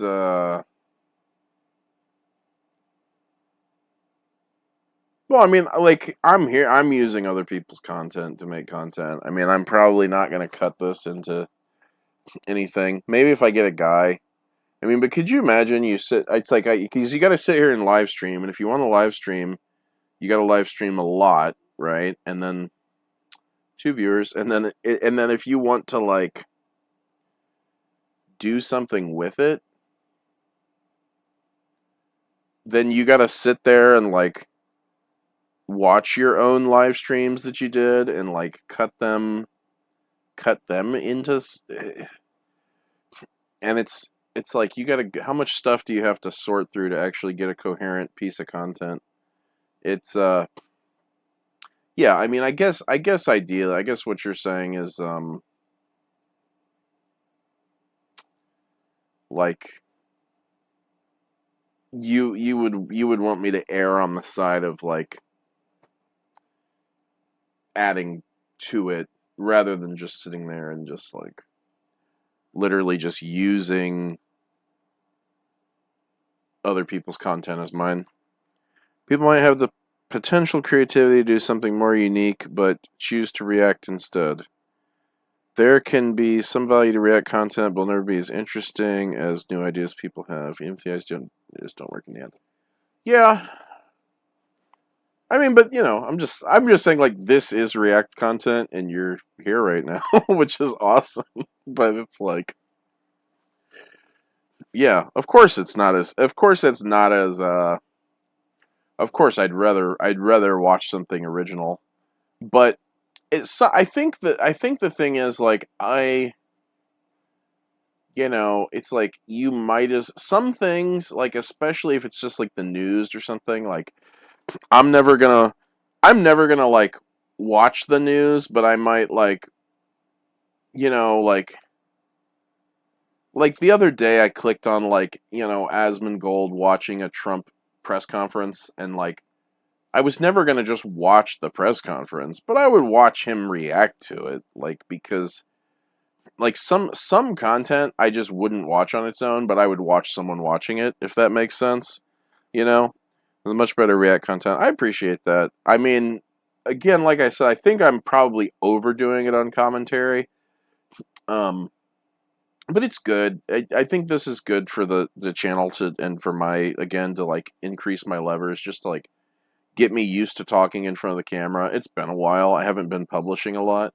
So this is great. Like, I feel like I'm just getting my reps in, even if it's just you and me hanging out. It's like, you know, at least I'm like, at least we're doing something. At least I'm doing something. And yeah, you know, maybe this could be cut into something one day. Maybe there's something here. It's good. It's like you gotta create volume, and then you gotta see what's. I mean, volume's one way. Quality, like quantity, and so two are your levers, right? Are, as far as content, are like quantity and quality. And I don't mind getting into this. Number one, no one's here. Number two, like when I was starting out, I watched a lot of Colin and Samir. And Vlog So Hard, it's kind of funny because I launched Vlog So Hard in the era where like vlogging was dead, and I don't have a very interesting life, so that's kind of funny. And I thought, well, if it's a vlog, or is it a vlogging channel? Like, what is this?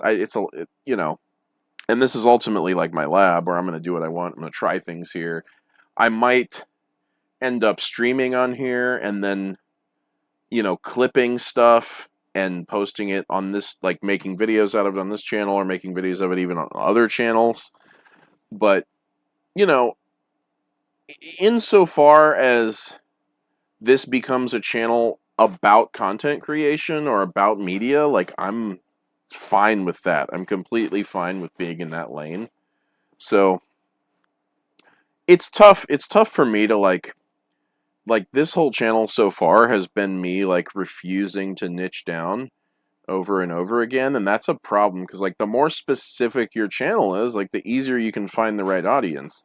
And I just don't want to like pick a topic to the point where, like, you know, I just go out and just kind of turn the camera on, and you know, I just kind of like wanted to see like, just kind of wanted to make the vlog about nothing and just see like what are the limit, like how does stuff do when I just point the camera at nothing, like when I don't, you know, you'll see like Ryan Trahan say like, oh, make the thumbnail before you make the video. And like if I did that, I'd never make a video.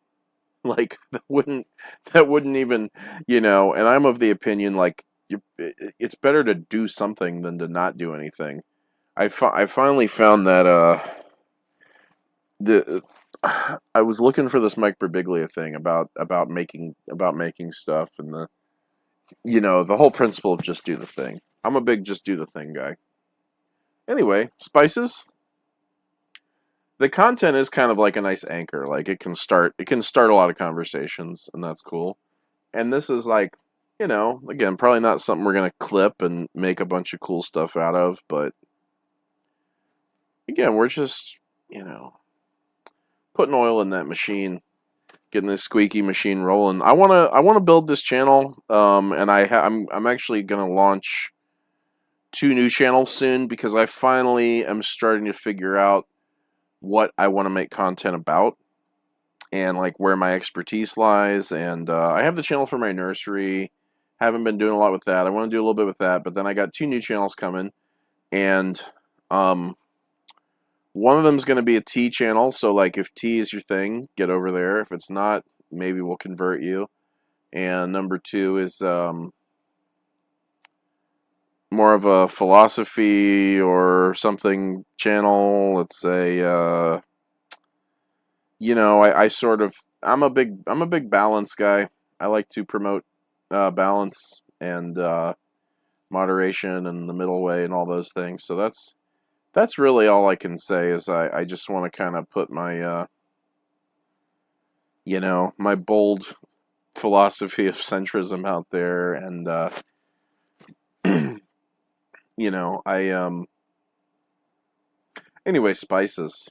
That I learned from my friend Sarah. It's called keema, and there are some simple but powerful Keema? Excuse me? What about cooking with whole or ground spices? Let's go. Let's look at this delicious ground beef recipe that I learned from my friend Sarah. It's called keema, and there are some simple but powerful lessons for us in this recipe. I'm curious, how many of you grind your own spices at home? Let me know in the comments. So we're not going to put whole spices in ground beef, are we?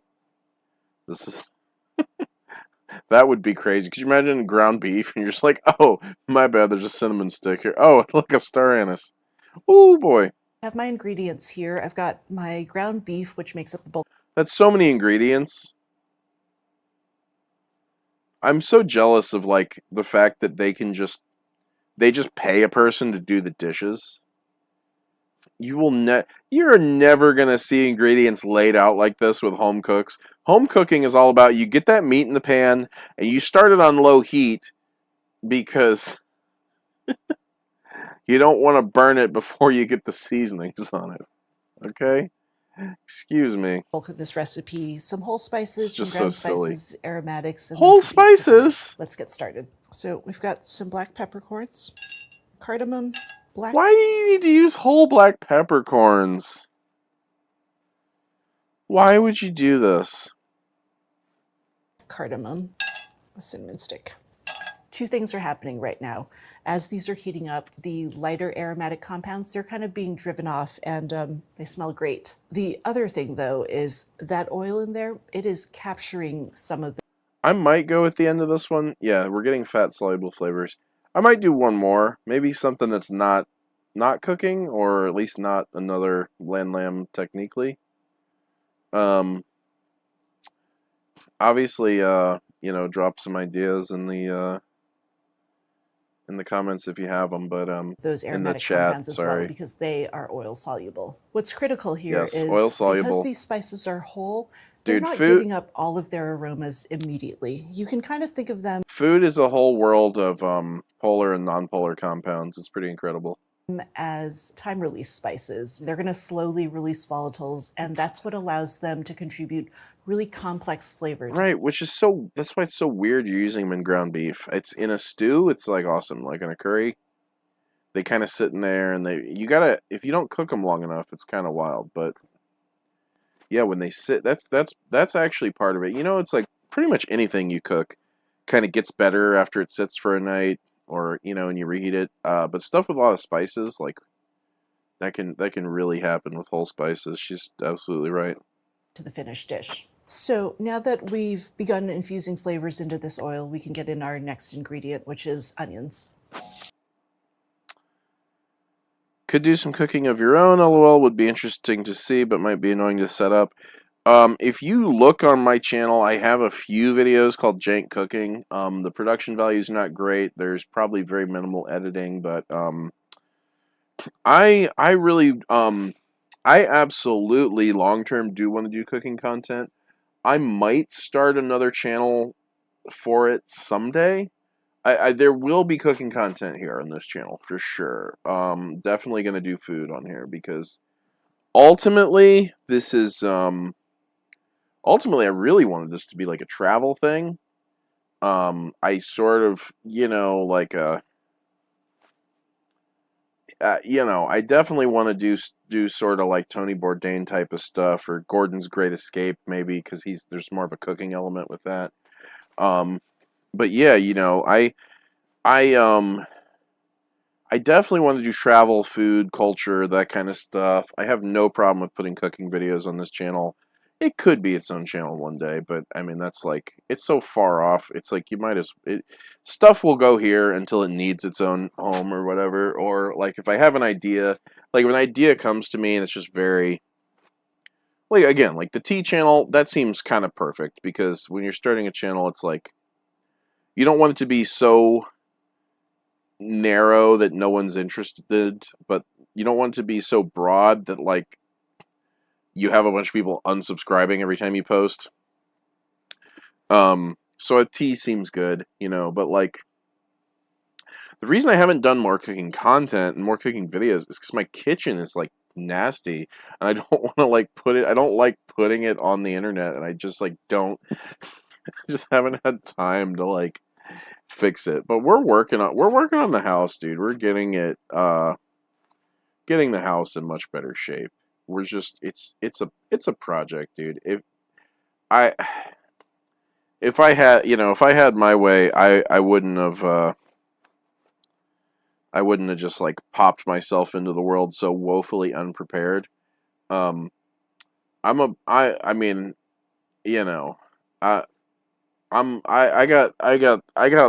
level 1 autism over here, if that's not clear. I'm not diagnosed, but it doesn't matter. autistic people are probably smart enough to self-diagnose, but I do have the ADHD official, and it's just like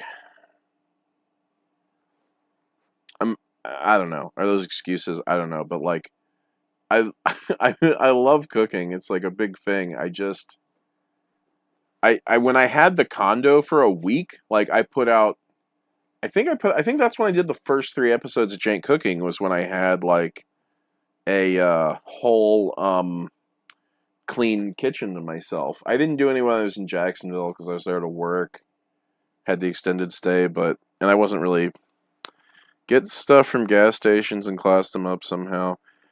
I mean, are you here for gas station content? I love gas stations because I'm just like such a simple man, I'm in like, Dull Men's Club on Facebook or whatever. It's like, I really like things that other people think are boring or aren't glamorous or whatever. You know what I've got over there on my shelf are the ranch beans. I got them from Buc-ee's.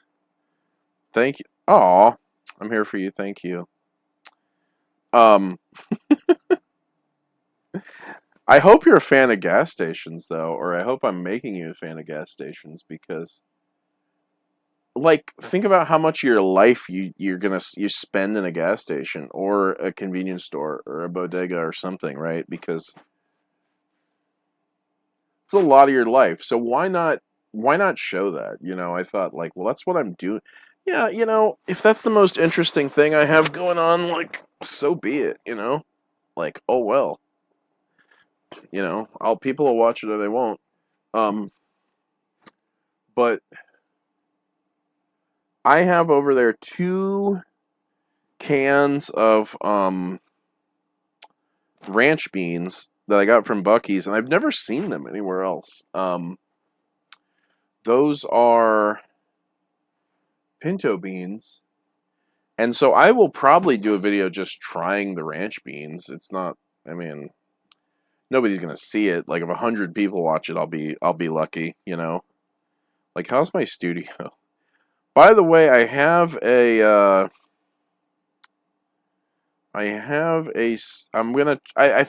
want to try to post a short tomorrow, and I do have a soda pop video dropping on Thursday. I don't know if it'll do any numbers, but I did some kind of cool thing. I did some things that at least I think are funny. If somebody else likes them, awesome.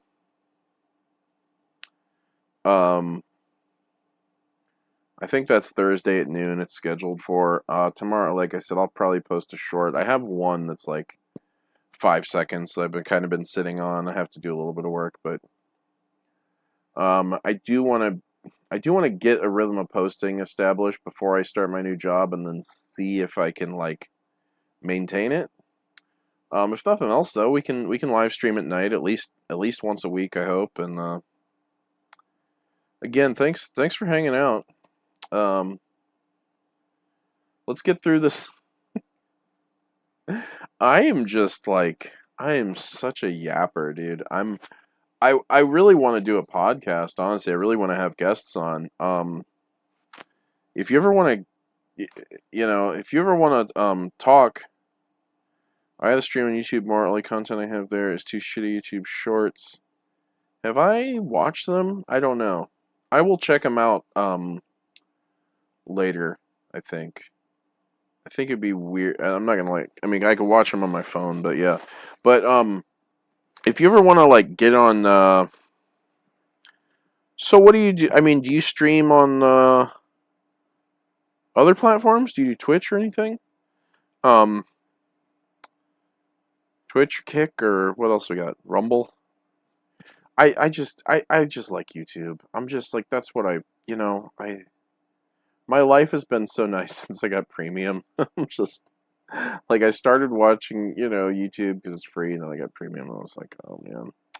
Yep, we're not going back. So Anyway, yeah, if you ever want to hop on a Zoom or a Skype, can you record on Skype? I don't know. I'm brand new. Twitch very inconsistently.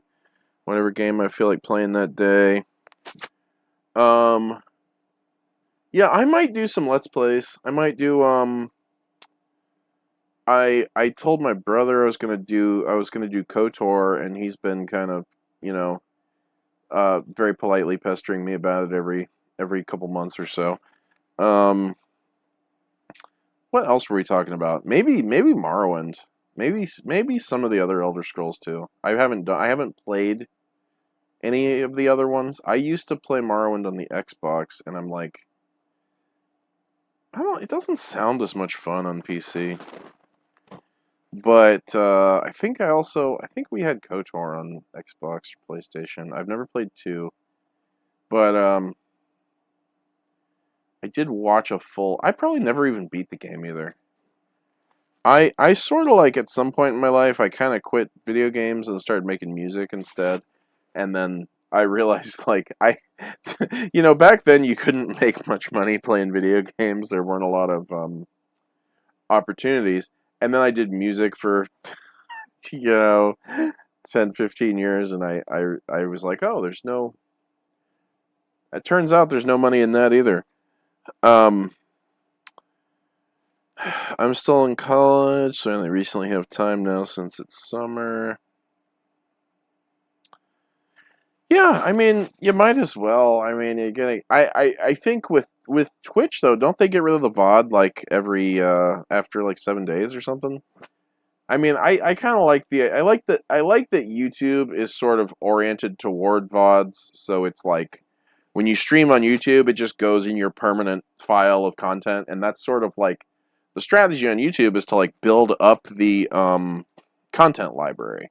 And so streaming is just kind of going into that little pit of content. It's going into the content pit. Like people are going to pop in and watch this, and they're not going to be, they're going to watch it after the fact, and you're going to be like, "Wow, what a bunch of shit." But anyway, yeah, I would stream on YouTube. I guess you can get Restream, and you can go on both, but or multiple. You could probably stream to a bunch of stuff. Anyway, though, if you're like, if you're comfortable talking to camera, I mean, yeah, although I thought about multi-streaming. It's not really easy to do. YouTube's where it's at. Yeah, I think YouTube is just the best ecosystem for monetizing content and for finding good content that I want to watch. Again, if I watch YouTube on YouTube, I shouldn't have too many issues. We might do some gaming. I'm more in this. I don't spend a lot of currently in my life. I don't spend a lot of time gaming. I even quit playing my shitty mobile game. I used to play Star Wars Galaxy of Heroes, and then I quit doing that while I was starting my training course for my new job. And I guess multi-streaming, you gotta deal with like multiple chats and stuff, huh? Anyway though, hey, if you stream, if you're comfortable talking to camera, if you want to hop on a call, I would love to start a podcast on this channel. And as you can see, like I said, it's really easy for me to like do a lot of talking, responding to the content and responding to the chat. So it might be better to just have conversations with people because it's just the rhythm might be better. It might just be like easier to settle into a rhythm of conversation versus like I'm just bouncing in and out of this content and I'm like, oh yeah, spices. Oh, what did we do half an hour ago? We were talking about spices. It's cool hanging out. I think if I start earlier, maybe we'll have more whatever. Dude, I have an email. I added my email to my profile, vlogsohardly@gmail, and it's like then I realized the freaking mailbox is full. YouTube doesn't have DMs, which kind of sucks. YouTube's not really a social network, TikTok, I will actually say, is good insofar as like it merged kind of the ideas of being a platform and being a social network pretty well. Instagram, I think, also has that strength. Very robust DMs on Instagram, as they would say. But yeah, dude, I don't know.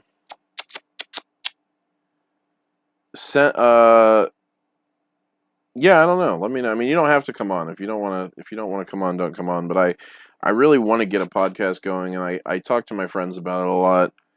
And I'm working on starting a podcast with a friend. We're just trying to get the equipment figured out. But I mean, nothing's really gonna stop us from doing a Zoom call and just recording that. So I will. I'm super down for that. Anyway, spices. That's gonna be our secret little catchphrase. Anyway, spices. Anyway, salad. Anyway, what was the first thing I watched? Was it escarole? Dude, that shit looks so good. Escarole, beans, and then they melt the cheesy breadcrumb on top.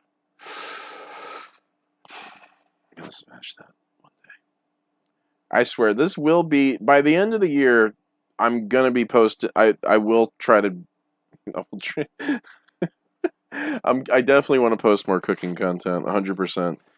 Cooking is like one of my oldest passions and special interests in life, and I was, I didn't do well in school, but I did really well with cooking. My family was really impressed, and it was, it was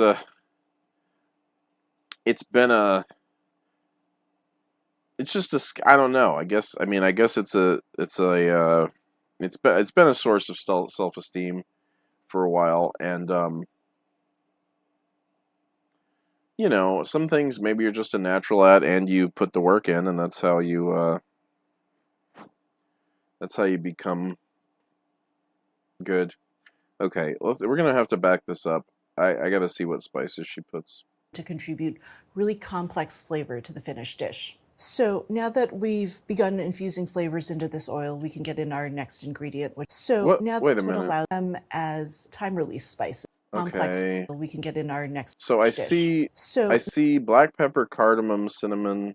Is there star in this? Now that we've begun infusing flavors into this oil, we can get in our next ingredient, which is onions. Okay, that'll add water to the mix. I'll stir them occasionally, and what I'm looking for is really deep browning. That's going to be a lot of the flavor for this dish. These onions have some great color. I'm going to get the rest of our aromatics in, and that's going to be... Personally, I put the meat in before I put the vegetables in. Is that crazy? Ginger and garlic. And this is just going to take 30 seconds to cook out. Great. So those onions now we'll get got color. Our beef in, along with some salt. So I really want to give this a bunch of good stirs as it cooks. The goal is to break our beef up into little chunks, make sure that salt is evenly dispersed. As this meat cooks, it's going to release a bunch of juices. What I want to do is to keep cooking it until a lot of that liquid has evaporated and the sizzling sound comes back. See what I guess she cooked all the moisture out of the onions, because I'm always like, how are you going to get browning on your meat if the vegetables still have water in them? And if they don't still have water in them, how do you brown the meat without burning the onions and the spice? Which is why I'm a meat first kind of guy. If there's meat. If there's raw meat, it's just... I don't know. Back. So while we're waiting on this, I want to tell you about ATK classes. You're going to find step-by-step videos, photos, and recipes that cover all skill levels, and the classes are led by my talented colleagues. You'll find them exclusively in the America's Test Kitchen app. Remember how grinding opens up lots of escape routes for volatiles? That means we can think of ground spices as fast-acting spices, and adding them later on in cooking, that helps us retain more of their flavor. We also want to use the fat in the recipe to capture those volatiles. Say what's up in the chat. If you're here, say hi. Sizzling sound, it's an indicator that the liquid in the bottom of this pot, it's mostly fat, making this the right time to add our ground coriander, Kashmiri chili powder. Love those. Love ground coriander. Ground coriander is my go-to. That's like my favorite ish ever. It's got that lemony. Kashmiri chili I recently acquired, and it's nice. Somebody told me, this Indian girl, or Indian parents. I don't know. And by the way, I don't know that. I don't know what first gen, second gen. I don't know what any of that means. But she was in college, and she told me, hey, the Kashmiri chili, it's for aroma and color. It's not for heat. Listen, that stuff's hot. If you're a white, that stuff is hot. It's very hot. It's all the heat I need. Okay? The flavor, the aroma, it's great. If you want flavor and aroma without heat, you put paprika, which they sell at all the Indian stores. So Kashmiri chili has heat to it. It has aroma and color. If you need it really hot, they do have the chili, the standard chili powder. They have the extra hot. They have the other. There's a lot of kinds. I was looking at Aleppo peppers tonight at the international market. I do want to get some of those at some point. I want to pick some up, but I just bought tea tonight. That reminds me, number one, sip some tea. Number two, I made some black lime tea, and I want to try that. Turmeric. Turmeric and I'm giving cumin. these. Coriander, Kashmiri, turmeric, and cumin. Different set of spices. Sometimes I'll put whole cumin and ground cumin in the same recipe. They go in at different times, kind of like how she's doing here. Just a minute or so to infuse, and then we're going to get the remaining ingredients in. Tomato. Yogurt. Interesting. Ooh. And a split chili. So I want to stir this around to help those tomatoes heat up. Once they do, they're going to release their juices. Are those peas on the left? Then we'll let this come to a simmer. I'll pop a lid on. So the sauciness of keema is kind of up to you. How are you simmering? It's raw tomato and yogurt. Just going to burn that. I like it when it looks a little bit like Sloppy Joe's so that the meat is nicely coated, but it's not too soupy. Once it gets to that point, we'll finish it with some peas and cilantro, and then it's ready to serve. So these are going to take 2 minutes to warm through, and then we'll get some cilantro in there. Now, I sometimes take the time to remove the whole spices, but it's not necessary. I've always kind of assumed Crunch, crunch, kids. that if you grew up with this sort of dish, you appreciate the extra effort that the cook does when they go and pick out the cardamom pods and whatnot. But you also know not to chomp down on a cinnamon stick. Awesome. Do you? Do the kids know? I guess cinnamon's the one that could really F your teeth up. If you bite into a cardamom pod, I mean, it releases a lot of polyphenols, but it's not bad. Just like good luck tasting anything else. So let's eat. What's up, chat? Anything? I don't know, napkin. What is she eating that with? Roti? Now, all of this is coated in this sauce that is so complex. You've got that warmth from the cinnamon, the earthy, deep flavors from, there's a smokiness from the black cardamom. Black cardamom. That's one I haven't tried yet. I almost bought some black cardamom today, but I was just like, if I have extra money, I buy tea, and then it's like, oh, spices, I want spices, but the thing is, I drink tea every day. I cook when I get a chance, which is most days, but when I have a full-time job, it might look a little different. Now, I will be making tea at the office. Will I be cooking at the office? Probably not. But they better have a good fridge, because I'm coming with the tuna. I'm coming with the salads. I'm coming with the marinated veg. That work fridge is my oyster burrito. And an earthiness from the turmeric. And then because we got the... I'm a bold MF, okay? I come into a place and I just do my thing, man. If they don't if these people aren't my flavor, I'll get myself removed quickly. Cumin and coriander in later. They're bringing kind of these earthy, piney notes that you don't always get. The peas is crazy, but it sounds good. What even is this? Oh, is this like a Vietnamese thing? What's even happening here? It's very whole spices, but it's beef. Oh no. when they go in at the Looks beginning. good, It's honestly. fantastic. By the way, this is the 4-2 version of this recipe. If there's a recipe that's tricky to scale because, say, the size of the pot has to change or an ingredient can't be cut in half easily, we'll actually do the work for you. You'll find 4-2 versions of lots of recipes on our website. Of course, you don't have to start with whole spices to get a full spectrum of spice flavor. Steve Dunn uses ground spices exclusively in his chicken karahi. The key is he doesn't add them all at the same time. So we'll start by getting some oil and butter into our pan. So just a handful of aromatics here, garlic and ginger in about equal parts. Yum. Guys, this smells good. The first batch of spices I'm adding, they are here for their kind of heavier, deeper, earthier flavors, but also the Kashmiri chili powder. It's going to bring this beautiful orangey red color to this dish. It's going to go right in. Next Yum. up, I've got some black pepper. Yum. This is cumin. Yum. Now we've got some coriander, Yes. red pepper flakes, and a Eh. little bit of salt. Now, Pepper because I flakes added are- these spices early, some of their Red pepper flakes are a trash tier ingredient, my friends. Remember the thing with the seeds, the cherry peppers? You get the seeds out, okay? Condiment that's just mostly seeds and a little... It's garbage. It's garbage. Garbage. lighter elements like the lemoniness of the coriander, that's not really going to be present, but I called it. I told you guys coriander was lemony.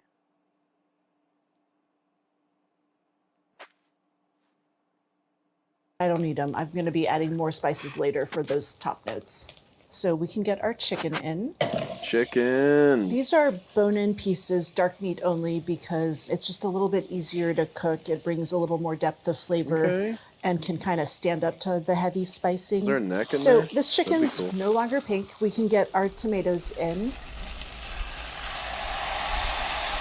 So I'm going to let this cook, and I'll come by and give it a stir occasionally to make sure nothing's sticking. After 20 or 25 minutes, those tomatoes are going to break down, and they're going to cook and thicken and reduce into a sauce, and that chicken, it's going to become tender.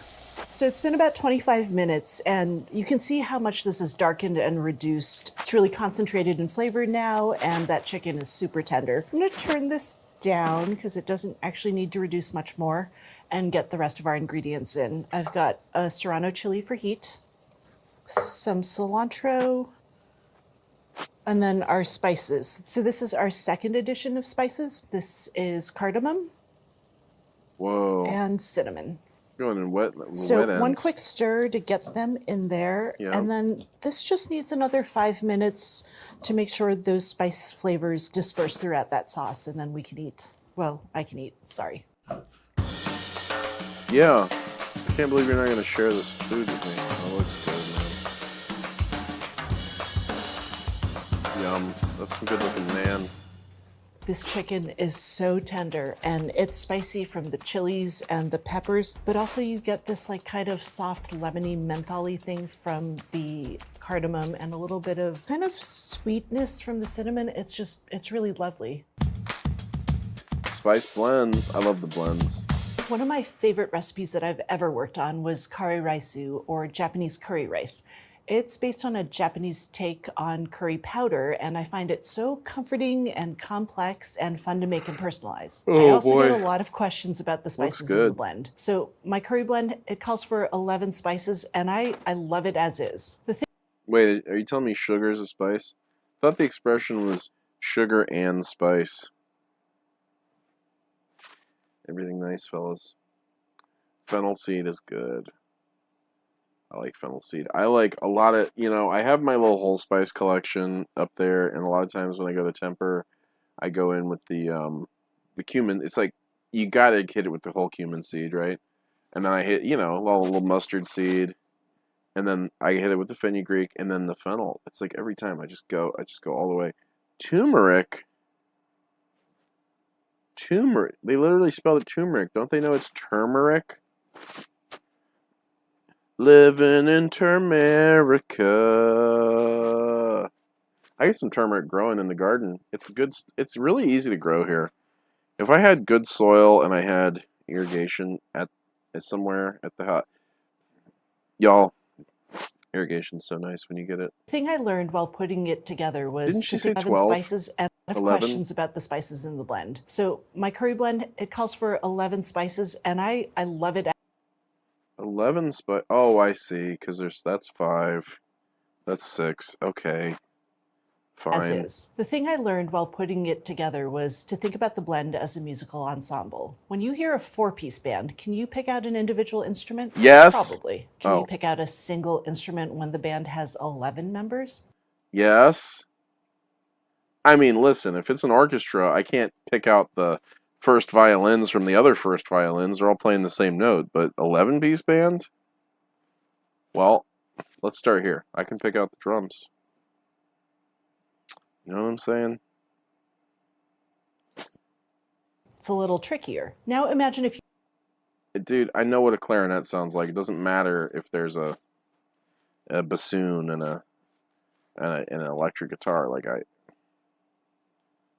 But yeah, if they're playing, I mean, if they're playing like parts together, if they're playing like the same lines in unison or the harmonized, sure. I mean, I don't like this analogy, but it's valid. It's fine. you lose 2 members from those ensembles. The music's going to change pretty radically if you lose half your band. And even in that larger group, losing 2 players, it's going to make a difference, even though it might not be apparent to everybody listening. Spice blends work the same way. If you're making a spice blend that has only a handful of ingredients, one change is going to be noticeable. I would love for you to try my curry blend as is, but if you do need to make changes because you can't track down ground brown mustard seeds, but you happen to have powdered yellow mustard, that's okay to make that substitution. You're going to end up with something a little bit different than what I intended, but it'll be close. Similar deal if you want to leave out, say, the fenugreek. But if you want to leave out 3 spices and make substitutions for 2 of the other ones, well, I'm sorry, you're on your own. Besides the length of the ingredient. You guys are on your own. You know the look, you want to leave out fenugreek? No problem. Okay. Look, you got yellow mustard, you know brown. I get it. Is there really a difference? Because I've been using yellow. But I did buy brown. I did buy brown at the Desi Market, so I feel like they're over there. I feel like somewhere over on that shelf is like brown mustardio. But what do I know? I'm a crazed idiot fool. List. The other surprising thing about this recipe is that I start with ground spices. The reason is it's really time consuming to grind spices so that they're uniformly fine. I literally spent hours grinding, sifting, and then regrinding spices. And even then, the curry I made with those home ground spices, it was a little bit gritty. Starting with fresh jars of ground spices ended up being a lot more practical. All of this is to say there's nothing wrong with using ground spices. This is especially true since I know. Thank you. Ground spices are the shit. Yeah, they lose the volatiles, but they're nice. They're nice. Ground spices are great. I'm a big fan of having whole and ground. Look, spices is the spice. Spices is the spice of life. IDK if I've ever had brown. Yeah, I don't think they taste that different. I think mustard's all about the isothiocyanates, which are those pungent ass nose kind of chemical things like you get in horseradish. I definitely bought some brown. I have whole yellows that I got at like the probably the Sunstop Market in Trenton, and then I bought a browns a couple times at the Desi Market or the International Market at one of those spice stores, and I'm imagining they're going to taste similar. It was just so funny to me. Like you want to use yellow mustard instead of brown? Fine. You leave out the fenugreek? I don't know why you'd leave out the fenugreek, but you want to leave out the fenugreek? Go for it. You want to substitute 3 spices? Fuck you. All of starting with fresh jars of ground spices ended up being a uniformly fine. I literally spent hours That was a minute grinding. ago, sorry. This is especially true since I know, and now you know, that when you wrong with using ground spices. This is especially true since I know, and now you know, that when you use them, you can enhance their flavor by adding a little bit more towards the end of cooking. That said, Yeah, and you can also but then they have that wet, like not cooked taste. I like when I like toasting ground spices, dude. Putting them in, like you can when you get your oil in the pan, you get your little onions going, you can throw ground spices in right then. And as long as you're not using the heat like a freak, you can get some nice flavors. I would be careful with the Kashmiri chili. I'd be careful with paprika. Those do kind of like those do burn. That's what they always say. I don't have a problem with it. I always use paprika and meat rubs, and you throw it on like 700-degree heat. But you guys do any I keep cooking? both whole and ground spices at home because I want the complexity of time-released Make beautiful cookies that actually taste good. No. No. I want to watch maybe one more thing. I don't know. I don't want to get I gotta do a thing. Dude, admittedly no, we don't do cooking. That's fine, man. That's cool. That's all right. I just come through. I'll make you some food. I really like cooking for people because I like cooking for me because I love cooking. I love eating, but I love to cook for other people because it really validates my my ego and stuff. Fried pickle ranch potato chips. Oh my god, that pickle turkey at Wawa was so good. Do you live in the Wawa belt? I'm all about those sandwiches. Kenji's tips for the best scrambled eggs. The biggest mistake home cooks make when salting food. That sounds super boring. Said this was the best beef in the world. They were right. I don't care. Explain the simple rules for better sandwiches. That's another technically. It's cheap and addictive, but is it good? All about the Chinese red braise. Why you feel so stuck in life? Mark Manson. Different direction. 5 mistakes most people make using spices. Do we want to stay on spices? I'd like to watch that at some point. Mark Manson 2 days ago. Let's queue both of those up. Let's see if we can make it through them. Spices are one of the most important. Oh, this is 28 minutes. I doubt we're gonna do the whole thing because I gotta work on my training materials. Oh my god. We use every time we cook, except the way we are taught how to use them is completely backwards. For example, have you ever found yourself wondering questions like, what flavor do spices even provide? What? I like Chabowski, but I don't know if I can do 28. I kind of need to go to the bathroom. I made hash browns in the pan in the oven, and then I just put in the toaster oven. I just put them in there, and then I just started streaming. I ate a little bit. What did I eat when I got home? I had something. I had a breakfast burrito when I got home, and then I had a like the last of those Hot Pockets from Jacksonville. Holy S. Still got 3 in here. That's pretty cool. How do people come up with... Hopefully we're building watch hours. I really hope, because I need watch hours bad. My watch hours fell off. I was up to 2,000, and now I'm below 1,000 because I'm burning them off. I was unable to recreate my vast success with the Buc-ee's videos. I tried making more Buc-ee's soda pop videos. It just nothing good happened. I even made a beautiful blue drink. Flying in a blue drink. It was the blue coconut mixed with the something. Different spice blends. Why do some recipes... I'm not going to get my watch hours for a long time. I think once I end this, it'll go up on YouTube Studio. I don't know. Such a silly guy. Call for a spoonful of paprika, but just a pinch of cinnamon. Is there a difference between adding spices at the beginning of cooking versus at the end? And why do some cuisines use a ton of spices while others barely use... I think I can answer that one. Do you guys want to know my answer?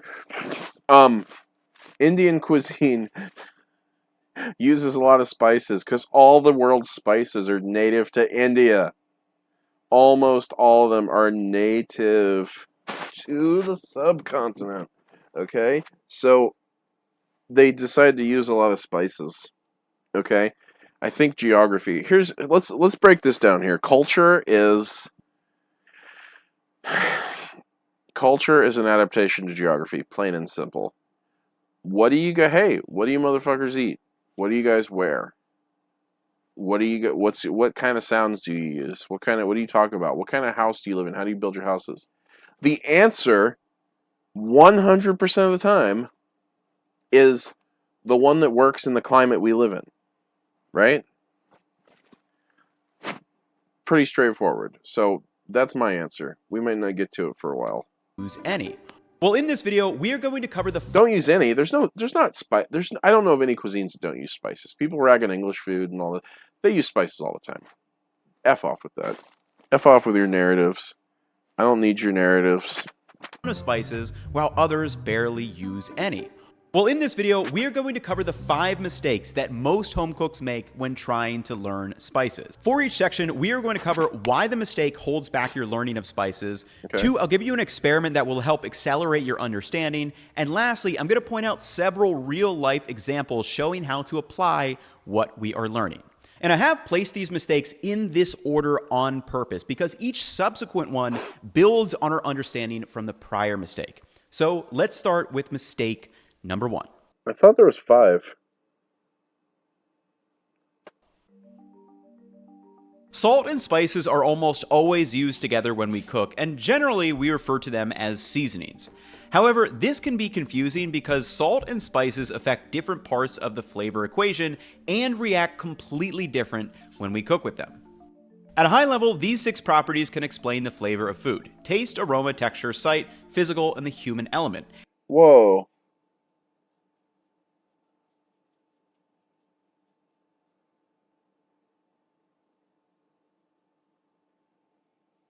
Okay, this is interesting because I wanted to make a video on this topic. I wanted to talk about, going beyond the 5 tastes and making things that weren't tastes, weren't aromas, and not textures. I think he's saying physical sensations, but they're chemical physical sensations, which kind of, I guess, tastes are on the tongue. See, this is I like this because we're in an area. We're in an unknown area. This is really interesting. Physical sensations. I've identified at least 4 of those, and they're not taste and they're not aroma. I'm not going to say what they are because I want to make a video about it. But that physical is a hint. And as we learned in the salt deep dive, salt primarily affects taste. Pure sodium chloride is odorless, and when controlled by weight and fully dissolved, all sodium chloride will taste the same. Now, many people say that salt enhances the flavor of the ingredients we add it to, and I've said it myself too in the past, but that's not actually how salt works. Well, obviously. Salt does not chemically react with anything when we cook with it. It is a stable mineral, and there's basically just 2 levers we can pull on. First, how much salty taste we add by weight, and second, how much that salty taste is in balance with the other 4 tastes: sweet, sour, bitter, and umami. So when we add salt to a chicken breast, for example, the only thing we can really do is make it taste more or less salty. And I showed this in a test from the deep dive where I cooked chicken with 0 to 4% salt. And the key takeaway from that test is that salt acts predictably and linearly when it comes to taste. So when I went from 1 to 2% salt in that test, it tastes twice as salty to me, and so on up to 4%. Now, we're going to do a similar test, except with spices later in this video, but I'll tell you up front, spices do not work in this predictable linear fashion. Spices tend to react with all sorts of things when we cook with them and change a lot depending on how they are used. And this is because spices from a chemical level are infinitely more complex than salt is. Well, yeah. Spices are made up of multiple volatile oils and aromatic compounds that the around 400 smell receptors in our olfactory epithelium can detect. For example, cinnamaldehyde is the...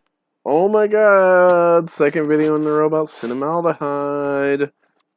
Interesting, dude. She mentioned eugenol and coumarin, which, by the way, there's not a lot of coumarin in Ceylon cinnamon. This is interesting though. Linalool. I'm just kidding. It's linalool. Linalool and caryophyllene. Caryophyllene, I know, is in cloves. It's big in cannabis. Caryophyllene. I'm sure it's in mangoes. That's a down terp. Caryophylene's a terpene for sure. Linalool, eugenol. Eugenol's the main one in cloves. Linalool is really interesting, and I'm actually really excited because which all hit different receptors, creating the composite smell we know as cinnamon.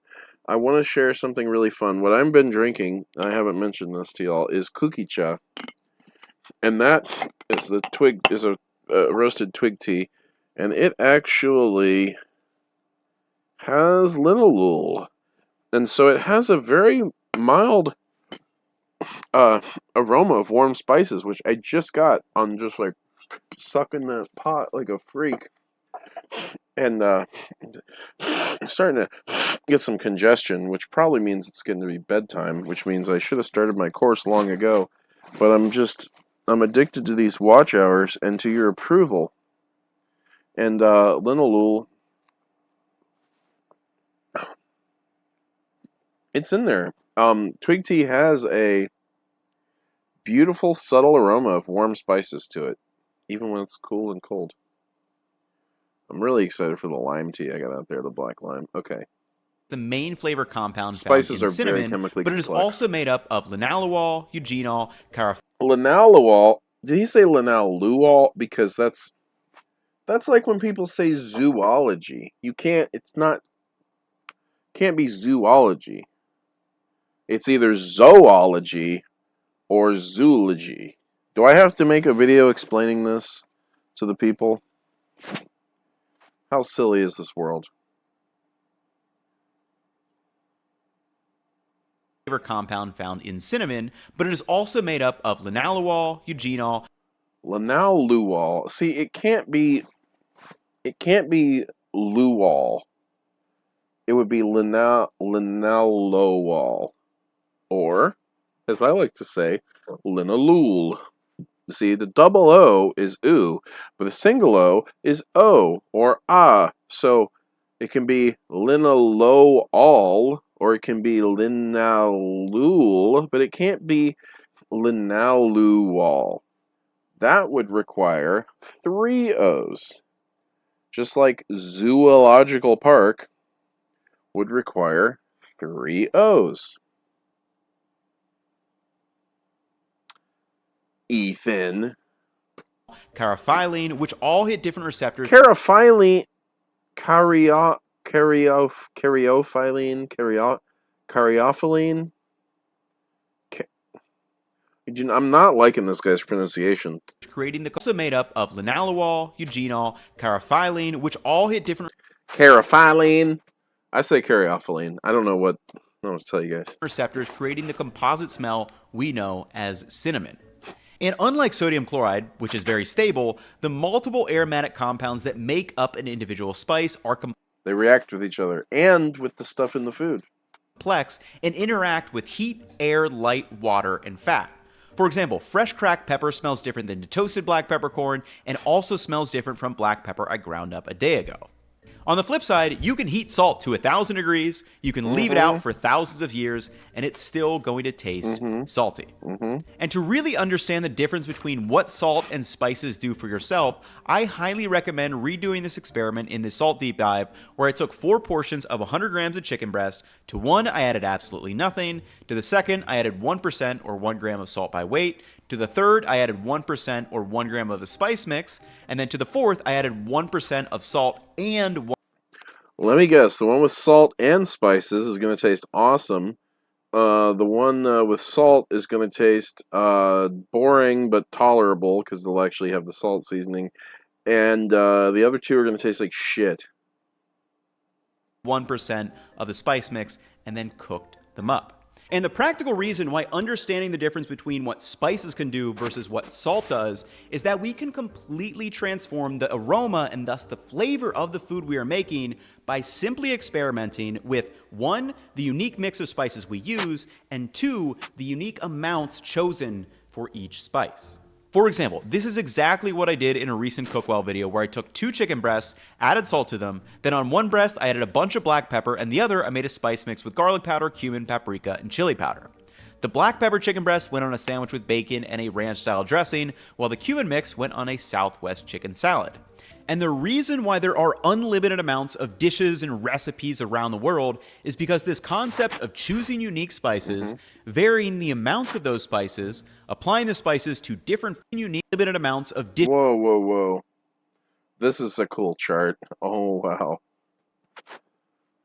I feel like the Indian section's not big enough. What do you guys think? And, like, really, like... Oh, I get... Yeah, okay. Okay, so...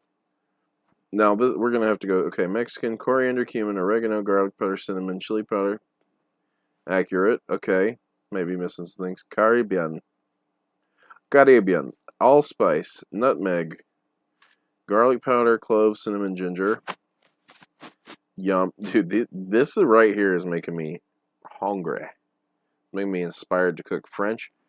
Okay, see, thyme is used a lot in Caribbean. Jerk is all about thyme. Jerk is allspice and thyme are the key flavors that I know about. Garlic, maybe. French, nutmeg, thyme, garlic powder, rosemary, oregano, herbe de Provence, which contains lavender, and then all those other things. North African, cardamom, cinnamon, cumin, paprika, turmeric, ginger, ras el hanout. Ras el hanout, okay. Cajun, oh, ouais. Cayenne, pepper, oregano, paprika, thyme, rosemary, bay leaves, and Cajun seasoning. Cajun. Basically French, dude, with just more chili peppers, green peppers, cayenne. Do they not use? They don't use garlic? Like what? I guess Cajun seasoning has garlic. Thai, basil, cumin, garlic, ginger, turmeric, cardamom, and curry powder. Okay. These spice combinations allow you whipping up dishes. This is from Cook Smarts. I want to find this chart. I love this. Mediterranean. Kind of interesting. Oregano, rosemary, thyme, bay leaves, cardamom, cinnamon, cloves, coriander, basil, and ginger. Okay. Middle Eastern. We're going to save Indian for last. Bay leaves, cardamom, cinnamon, cloves, cumin, ginger, coriander, oregano, za'atar, and garlic powder. Indian, they have curry powder on there. I feel like every cuisine has curry powder except for Indian. Am I wrong? Like Jamaicans have curry powder. The Germans have curry powder in their currywares. The Japanese have curry powders. I guess you could have curry powder. Indian, bay leaves, cardamom, cayenne, cinnamon, coriander, cumin, ginger, nutmeg, paprika, turmeric, garam masala, and curry powder. I feel like they left out a lot. The chart respectfully just needs to make the Indian section bigger. Is mustard on there? Mustard's not on there. Fennel, and also where's China? Where's Chinese? Where's the 5 spices and 5 spice? Where's star anise? I didn't see star anise on here once. China should have star anise, fennel, whatever the other ones are. I'm getting sleepy. I'm tired. Oh, okay. I gotta head out. Forgot I was going to go running tomorrow. Catch you later. Hey, thanks for hanging out. Yeah, they should have just made this Indian section way bigger, just out of respect for India as the king of spices. But anyway, yeah, thanks for hanging out, and I'll keep going. I might finish this one. I might do the Mark Manson. I might just go have some hash brownies and wrap this up soon. But yeah, thanks for coming by and participating in the chat. It's been a good time. Looking forward to doing some more streams soon. Have a great night. The rest of this will be, the VOD will be up soon, so I might finish this video out if you know, if you're that interested. So, see you later. Thanks. And recipes around the world is because this concept of choosing unique spices, varying the amounts of those spices, applying the spices to different foods, and changing how you cook with them can be done for not thousands of different dishes, but millions and in theory billions of different dishes. And in making this video, two of my biggest realizations were that one, there are so many amazing spice combinations and recipes that are yet to be discovered and created, and two, no one on this earth is truly a master of spices, nor will they ever be. False. I'm a master of spices. And I can explain why using that old combination formula that many of us may have learned in middle school or high school. If I had to choose 3 spices from a set of 20 jars, there are I might not actually finish this right now. Maybe we will start with this one next time we stream. 1,140 unique combinations that I can make. Now, that's if I'm using the same amount for each one. However, if for each of those spices I can choose up to 4 different amounts with repetitions allowed, this means we have 4 times 4 times 4, or 64 amount selections. And if we take our 1,140 spice rubs times the 64 amount selections, we now have 72,960 total combinations. And if we take those 72,000 combinations, which can be applied to 3 different proteins and paired with 2 different vegetables, we are literally cooking now and have 437,760 unique dishes that can be made simply by choosing 3 spices from a set of 20. Now, what if I told you there was a way that you could begin to understand all the differences in the spices of those recipes without needing to make 400,000 combinations? And this brings us to mistake number 2. If you want to learn how to use spices, you need to stop following recipes and spice rubs and instead start cooking with individual spices.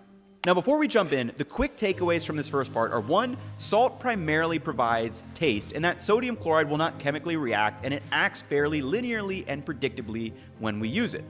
Spices, on the other hand, primarily provide aroma, and the volatile oils and aromatic compounds in spices will chemically react and change quite a bit depending on how they are used, and these compounds are what our nose can detect to give us tons of depth and complexity.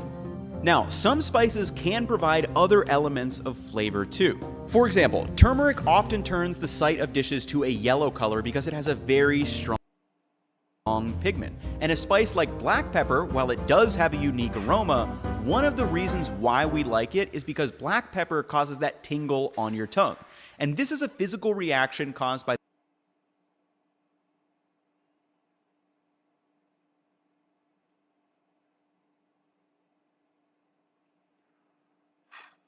the piperine in black pepper, which binds to your pain receptors on your nerve endings. And these are just a couple examples of the things you will start to learn about the flavor of spices if you cook with them individually. And the main problem with only following recipes or using spice rubs is that it's more like memorizing the note cards rather than truly learning the material. Now, can you still get a good grade on Spanish Chef if you memorize the material? Yeah, I mean, plenty of us have done it. However, when we go to a Spanish-speaking country, we quickly find out that we don't really know anything. And it's a similar idea when it comes to spices. Individual spices can contain dozens or sometimes hundreds of aromas. All right, well, we're going to head out soon. I'm no expert, but I'm pretty sure this is the world's sneakiest dip. Sure, it seems fancy, and yes, it tastes ridiculously good, but what most people don't realize is that it is so easy and quick to make. Start off by toasting some pine nuts for a couple minutes. These are gonna make the dip super buttery. You'll blend them up with cannellini beans, which are extra creamy. Add some lemon juice, white miso, salt, and pepper. Blend. Add a few spoons of ice water until it's nice and smooth. And now for the crispy topping. Thinly sliced garlic, peel some lemon, and crushed cumin and coriander seeds. Gently fry the garlic and spices in olive oil for a few minutes, and then add in your lemon peel and chili flakes. Use a spoon to create some beautiful waves in your dip, like you would for hummus, and then pour on your spiced oil and those crispy aromatics. And that is it for the sneaky white bean dip. Just try to get it into your mouth. So good. I'm no expert, but I'm pretty sure this is the world's sneakiest dip. Sure, it seems fancy, and yes, it tastes. I'm definitely going to forget about hummus after that.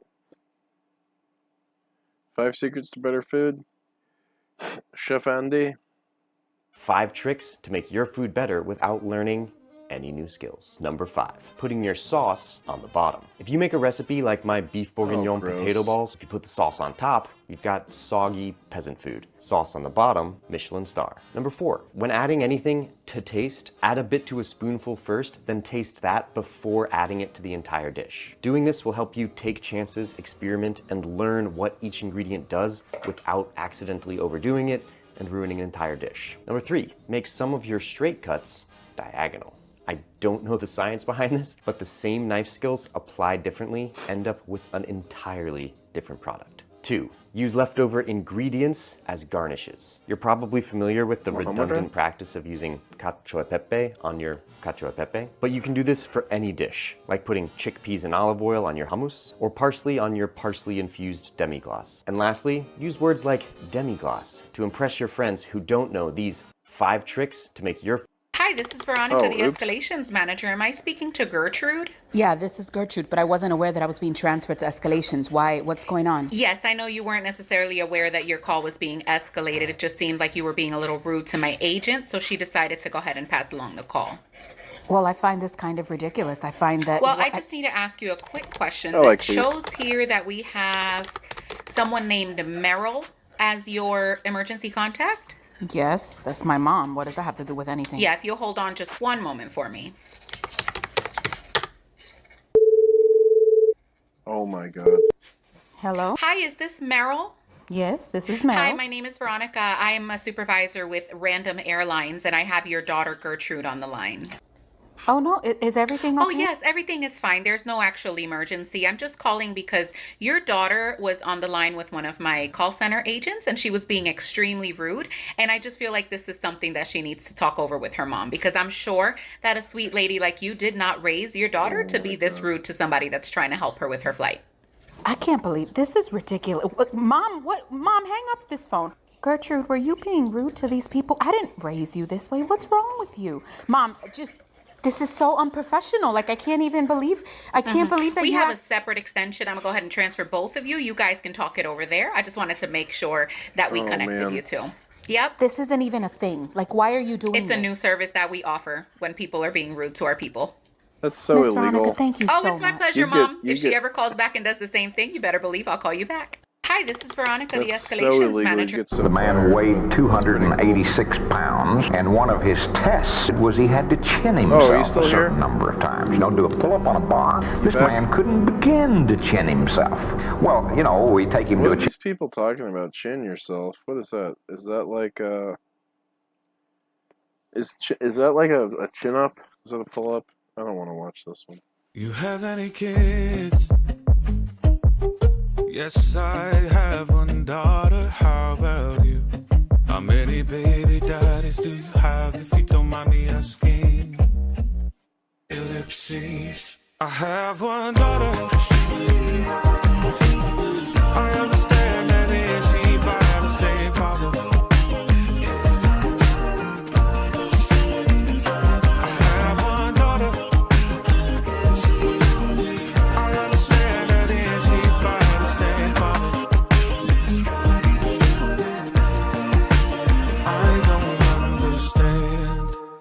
You have any kids? Well, there they are. Who was this? You have any kids? Lukey, 9945. Well, there they are, doing that thing they do. I like to stand nearby and watch, but not I'm gonna too get close. off here soon. I don't want to be too close to these guys. Sometimes they grab me, pick me up, make me dance. One time they even put a silly hat on me, which was insane. Yeah, I do like when they wiggle that little string around. I'm gonna stand near it to indicate that I want them to use it. Ugh, these guys are freaks. Bottom of the earth scum, if you ask me. One day the darkness will... Oh, there he is. Let's do the hat thing. No. One day the darkness will purge this household. Don't look at me. Well, there they are, doing that thing they do. I like to stand nearby and watch. He begins to weave a mat of sticky silk. Who is this? As the strands dry, they tighten. Caterpillar? And lock him inside the leaf, where he sheds his skin in safety. Emerging not as a butterfly, but as a more colourful caterpillar. What? Now, rather than blending in, he stands out and is already turning heads. But there is method to his madness. Sporting huge eye-like spots, he rears up, impersonating something that strikes fear into even the most persistent predators. A snake. Oh boy. But this alone is not enough to convince a sharp-eyed starling. So the spice bush takes his deception to the next level. He flicks out a horn-like organ called an osmeterium. What? His very own imitation forked tongue, designed to disperse a foul-smelling acid into the air. Ew. It's a flawless performance. Fooling a predator 30 times his size. What a silly guy. He begins to weave a mat of sticky... Take a look at this. The villagers are The crushing villagers. I lapis love the lazuli, villagers. bright and blue. Each piece is hammered down into smaller chunks. Once sifted, the lapis reveals its true color, blue, with a hint of white. I'm gonna Next, get off here soon. Today, I'm gonna be making a fireball. Oh no. To make this happen... Hi, Veronica. Thank you so much for... Today, I'm gonna be making a fireball. What's this guy doing? He's still To make... Hi, Veronica. Thank you so much for joining me for your yearly review and to see if you're going to be receiving an increase. So I just wanted to go over really quickly some of the feedback that we've gotten from some of your managers. Essentially, you've been doing great. You know, the scoring system is between a 1 to a 5, and you basically got 3.5 to 4 across the board, which is great. We don't give anyone a 5 because I feel like there's always room for improvement. So we never give anyone a 5, okay? So why is the score of 5 there if it's unattainable? Why is it even on there as an option? The score of 5 is there so that you can always have something that you want to achieve. Like you always want to reach for the 5. So it's the maximum increase that you're going to receive is going to be a 5% if you get a 5. Anything under a 5 is just going to be a little less. So for yours, it's going to be, you're going to receive a 3% increase, okay? Just because it is under that score of 5. So I brought with me a couple of my projects that I've worked on this year, and let me just read you this feedback that I got on this one. Veronica did an excellent job. She was very thorough and delivered her project before the due date. Okay. This one says, Veronica is very proactive. She always anticipates my needs and was able to deliver an exceptional project. And this one says, another slam dunk. Great job. I cannot wait for our next project together. So I guess my question is, throughout the year when I'm doing these projects and receiving feedback stating that I'm doing excellent, how does that not translate to an excellent score of 5 when it comes time to give me my increase? Somehow, some way at the end of the year when I'm getting my review, I'm less than excellent. I'm average versus the above average comments that I've gotten throughout the year. It's almost like the comments that I get throughout the year while I'm working do not match with what the comments are when it comes down to me getting my increase. So I am not accepting 3%. I need my increase to reflect the work that I've done throughout the rest of the year. So, you know, if you can work on that, that'd be wonderful. Well, I can't authorize any additional increase. So I guess what I could do is take it back to leadership and see what their thoughts on everything are, because I just can't approve it right now. I can't approve more than 3%. Well, I appreciate that. I'll be waiting for your response. Hi, Veronica. Thank you so much for joining me for your yearly review. The delusion of the average woman. Hi, Veronica. Thank you so much for joining. What is that? Yeah, what do you think? This is about your design. You have 3 digital. I have been going to the gym for 3 days now for the first time ever because I always thought it would be scary. And there are a bunch of big muscly dudes there. Ah, scary, right? No, because as soon as they're done lifting the weights, they all go over to the mirror together and they make these muscle poses and they're like, Your arms are so big and strong. No, your arms are so big and strong. They have these things, I'm not lying to you, this is real, called pump covers. Apparently when you haven't worked out for a day or so, like your muscles look a little smaller. And so these guys show up to the gym wearing super baggy sweatshirts and stuff. They're like, don't look at me, like, don't look at my muscles right now. And then when they're a couple reps in, they take their sweatshirts off and they're like, okay, you can look. They make friends there. They make friends. There's this thing called spotters where a guy goes up to another guy and he's like, I think this weight might be too heavy for me. Can you watch and make sure I'm safe? And then they take turns and one guy lifts the weight and the other guy's like, you got this. You. All right, y'all, we're getting out of here. Hey, it's the chat. Okay. How do we stop? We're going to stop. Thanks for watching, everybody. We'll see you next time.